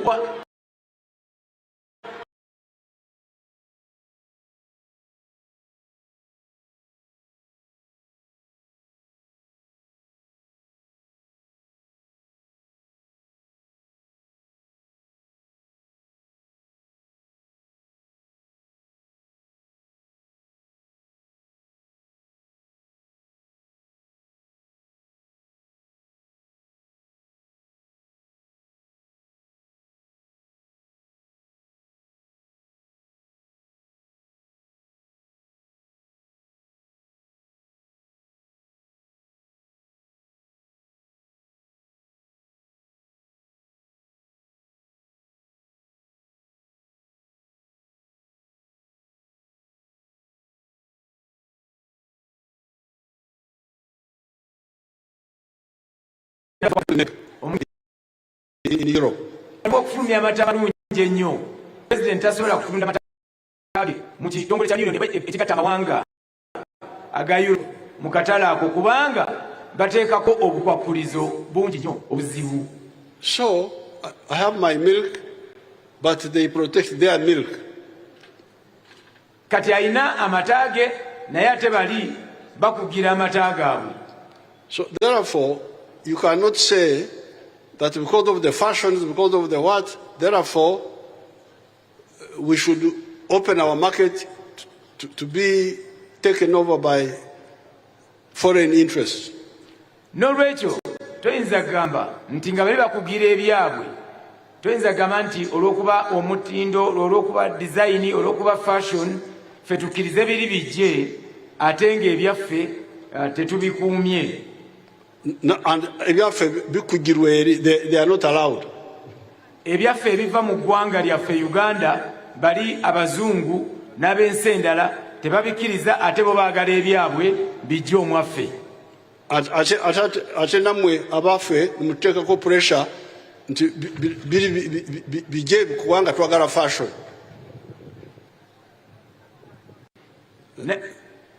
President abagambye nti ako kumukawulirize bulungi. Bali tebagala tutunde ebintu byaffe ebiva mu Uganda oba mu Africa okubitunda mu katale kaabwe ng'aka European Union oba America, naye ate mwe bannansi president mumuteekako pressure nti akkirize biri byo bijje ate nga bali tebagala byaffe genda waabwe. So this is not correct. N'olwekyo kino si kituufu. We cannot sell our milk to European Union. We cannot sell our sugar. Tosobola kutunda amata gaffe mu mukago gwa Europe mu bazungu. Tosobola kutunda sukali waffe mu bazungu. We cannot sell beef. Tosobola kutunda nyama yaffe mu bazungu. Yet our beef is better, but they are protecting their beef. Ate nga ennyama yaffe esinga naye bo bakuuma nyama yaabwe na katale kaabwe. Maize, kasooli. So you are now working for those people who don't want us to develop. Kati muba mufuuse abakolera bali ensi ezo ezitwagala tukulaakulane wabula zo zitufuula akatale. So therefore, if you want to buy fashion, then pay more tax. N'olwekyo bw'oba oyagala okugula omutindo ne fashion, then kkiriza osasule omusolo nga mungiko kulwa fashion yeyo. So that at least we get that advantage of the tax. Tusobole naffe ng'eggwanga okufunako ako akasente okujja ku bintu ebyo ebikoleddwa mu mawanga ebweru.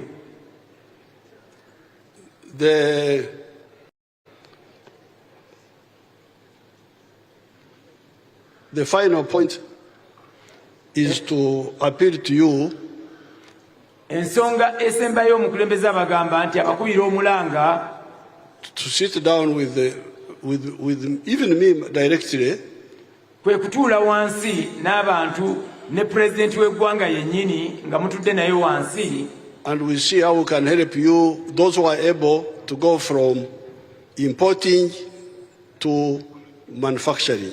Tulabe bwe tuyamba abo abasuubuzi abalina obusobozi okuva mu kusaka ebintu okuva ebweru w'eggwanga naye nga basobola okugenda ku level ekola ebintu oba okola ku factory bakolere ebintu wano mu ggwanga lyaffe Uganda. Two last points. Ensonga bbiri ezisembayo. The one of the 25% and 35%. Ensonga ey'omusolo ogw'ebitundu 25 ku 10 na 35 ku 10. Because one of the speakers raised a good point about the East African tax. Kubanga omu ku boogezi baffe yaleese ensonga ennungi ennyo ku by'emisolo bya. I don't know whether it is ennungi ennyo naye ebali ensonga. Ensonga gye yaleese ku by'emisolo y'enkola yaffe ey'omukago gwa East Africa ku by'emisolo. What is the issue there? Because he's implying that we should always harmonize with the other East Africans. Not because of policy judgment, but because of the law. Omukulembeze abuuza nti ensonga kyeri waawo kubanga omwogezi yagambye twandibadde nga tubalansinga obanga East Africa ensolo zeeno nga eri wamu ku by'emisolo. What do you say about that? Ab'emisolo nti awo mugambawo mutya okuharmonizinga mu nsi za East Africa.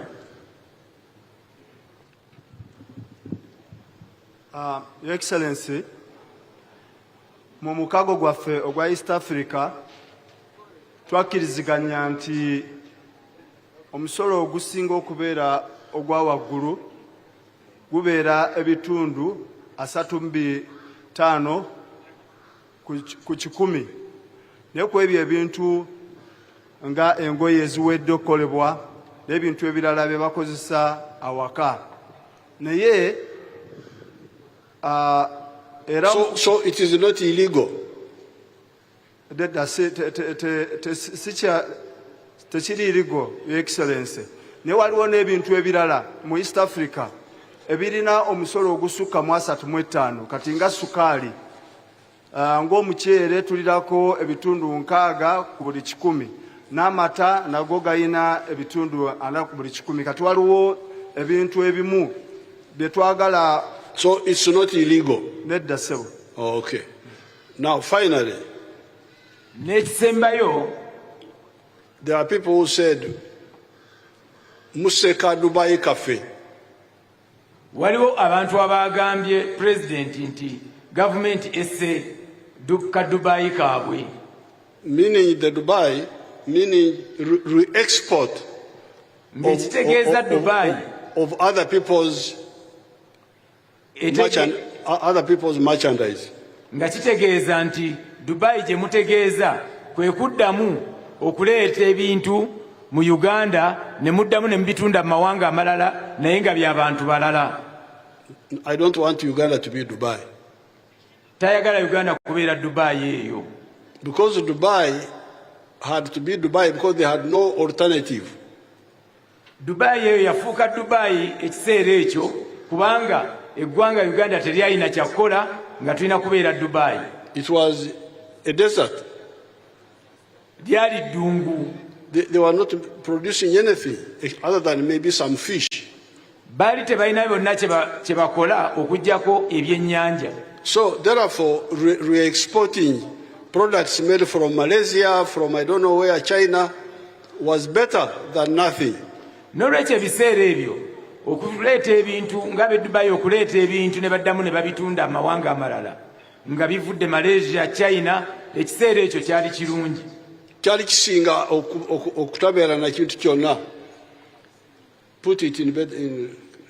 Kyali kisingira ddala okuba nti temulina kintu kye mulina nga muleeta ebintu nga baleeta ebintu e Dubai ne babitunda mu nsi endala naye nga babijje mu nsi ndala. Olw'okuba baali tebalina kye bakola eyo enkola yali nnungi ekiseera ekyo.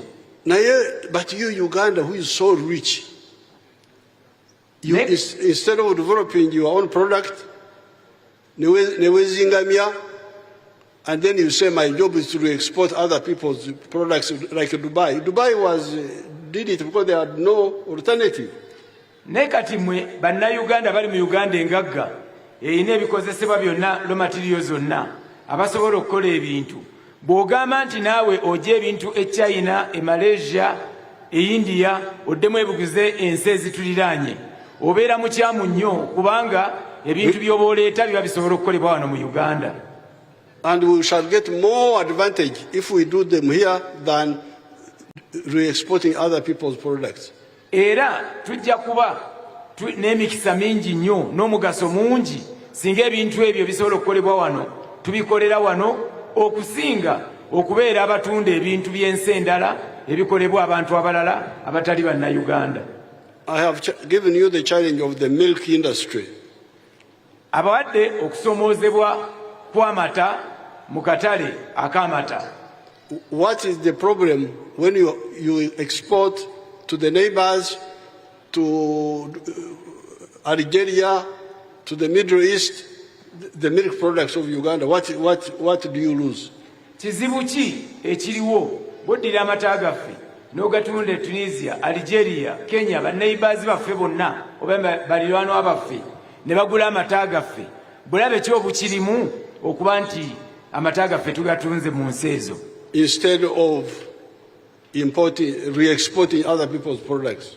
Okusinga okusaka ebintu by'abalala ne tubireeta wano ate ne tubitunda mu nsi endala nga tufuuse ababatundirako.